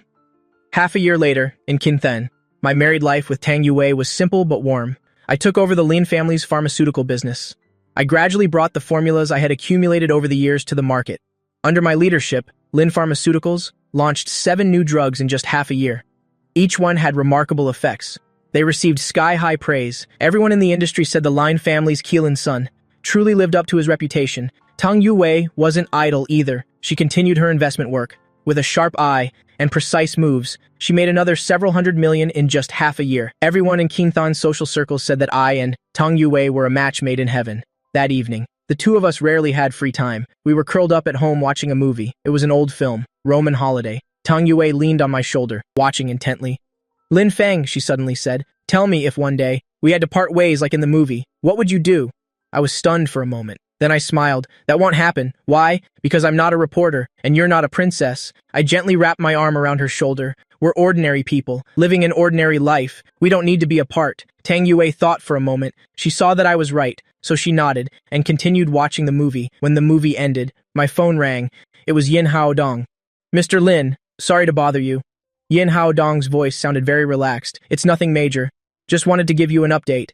The Chen family matter has been settled." I nodded. "How did it go?" "Chen Wanian was sentenced to 15 years. Chen Guofu, 10 years. That Miao Jiang sorcerer has also been arrested," Yin Haodong said. "It's all thanks to you. Otherwise, our Yin family would have had a hard time escaping this disaster." "Seo Yin, you're too kind," I said. "How is Hexue?" "Much better. She has fully recovered." Yin Haodong paused for a moment. Suddenly he chuckled. "Ah, Mr. Lin. There's something I wanted to tell you." "What is it?" "It seems little Hexue has taken a liking to you." Yin Haodong's voice carried a hint of helplessness. "She mentions you every day. She says she wants to visit you in Kintan. I was stunned for a moment. Then I laughed. It's just childishness. She'll be fine after a while. I hope so. Yin Haodong sighed. All right then, I won't bother you anymore. Come visit Tanjiang when you have the chance. I hung up the phone. Tang Yue looked at me. She raised an eyebrow. Who is that? Yin Haodong said Miss Yin likes you. I answered honestly. Tang Yue shot me a glare. Another one. Your luck with women is really too strong. I laughed. Are you jealous? Jealous? Tang Yue scoffed. Me, Tang Yue, jealous? I just find it annoying. One after another, they don't know their own limits. I looked at her and suddenly leaned in close. I kissed her lightly on the cheek. Tang Yue was stunned for a moment. Her cheeks flushed slightly. What are you doing? Nothing, I said with a smile. Just wanted to kiss you. Tang Yue gave me a look, but she didn't pull away. The moonlight streamed in through the window, illuminating our two intertwined shadows. This is life. Simple, warm, with you by my side. 5 years later, at the Lin family's old residence in Kintan, in the courtyard, a 3 or 4-year-old girl was chasing a butterfly. Her laughter was crisp and clear. The little girl had 2 small pigtails. She wore a small floral dress. As she ran, her skirt fluttered. Like a little angel. Run slowly, don't fall, dear. Tang Yue sat under the eaves, holding a book in her hand, but her eyes followed her daughter. Mommy, butterfly. The little girl pointed at the butterfly flying away, stomping her foot anxiously. The butterfly has to go home, dear. Tang Yue smiled and waved. You should come home too. Wash your hands and eat. The little girl pouted and reluctantly walked over. She climbed onto the steps and threw herself into her mother's arms. Where's Daddy? The little girl asked. Daddy's in the study. He'll be out in a moment. Just as she finished speaking, I walked out of the study. Holding a small box, Daddy. The little girl immediately rushed over. I picked her up and kissed her on the cheek. Good girl. Daddy brought a present for you. The little girl's eyes lit up. What is it, Daddy? I opened the box. Inside was a delicate little jade pendant, carved in the shape of a butterfly. It was incredibly lifelike. Wow, the little girl exclaimed in amazement. Her tiny hand carefully touched the jade. It's so pretty. Do you like it? I love it. The little girl nodded vigorously. Thank you, Daddy. Tang Yue walked over. She looked at the jade pendant and smiled. Buying things for her again? The house is almost full of her things. It's a rare occasion, I said, as long as she likes it. The family went inside and sat around the dining table. The nanny served the meal. It was all the little girl's favorite dishes. During the meal, the little girl suddenly asked her father, Grandma said you were married before. Is that true? The atmosphere at the table suddenly froze. Tang Yue glanced at me but said nothing. I put down my chopsticks and looked at my daughter. It's true, I said seriously. But that was a very long time ago. So where is that auntie now? She's in a very faraway place, I said, speaking of my life. The little girl nodded, only half understanding. She asked again, so did you like her? I was silent for a few seconds, then said, I used to, but that's all in the past. Now Daddy only likes you and Mommy. The little girl was satisfied and continued to eat with her head down. Tang Yue glanced at me, a smile in her eyes. She didn't say anything, just quietly took my hand under the table. I squeezed her hand back. The two of us looked at each other and smiled. After dinner, the little girl clung to me, demanding a story. I sat her on my lap and told her a story about a brave little butterfly. While I was telling it, the little girl fell asleep, leaning against my chest. Her breathing was even. Tang Yue came over and gently lifted our daughter, placing her in the small bed in the bedroom. The two of us returned to the living room and sat on the sofa, looking at the moon outside the window.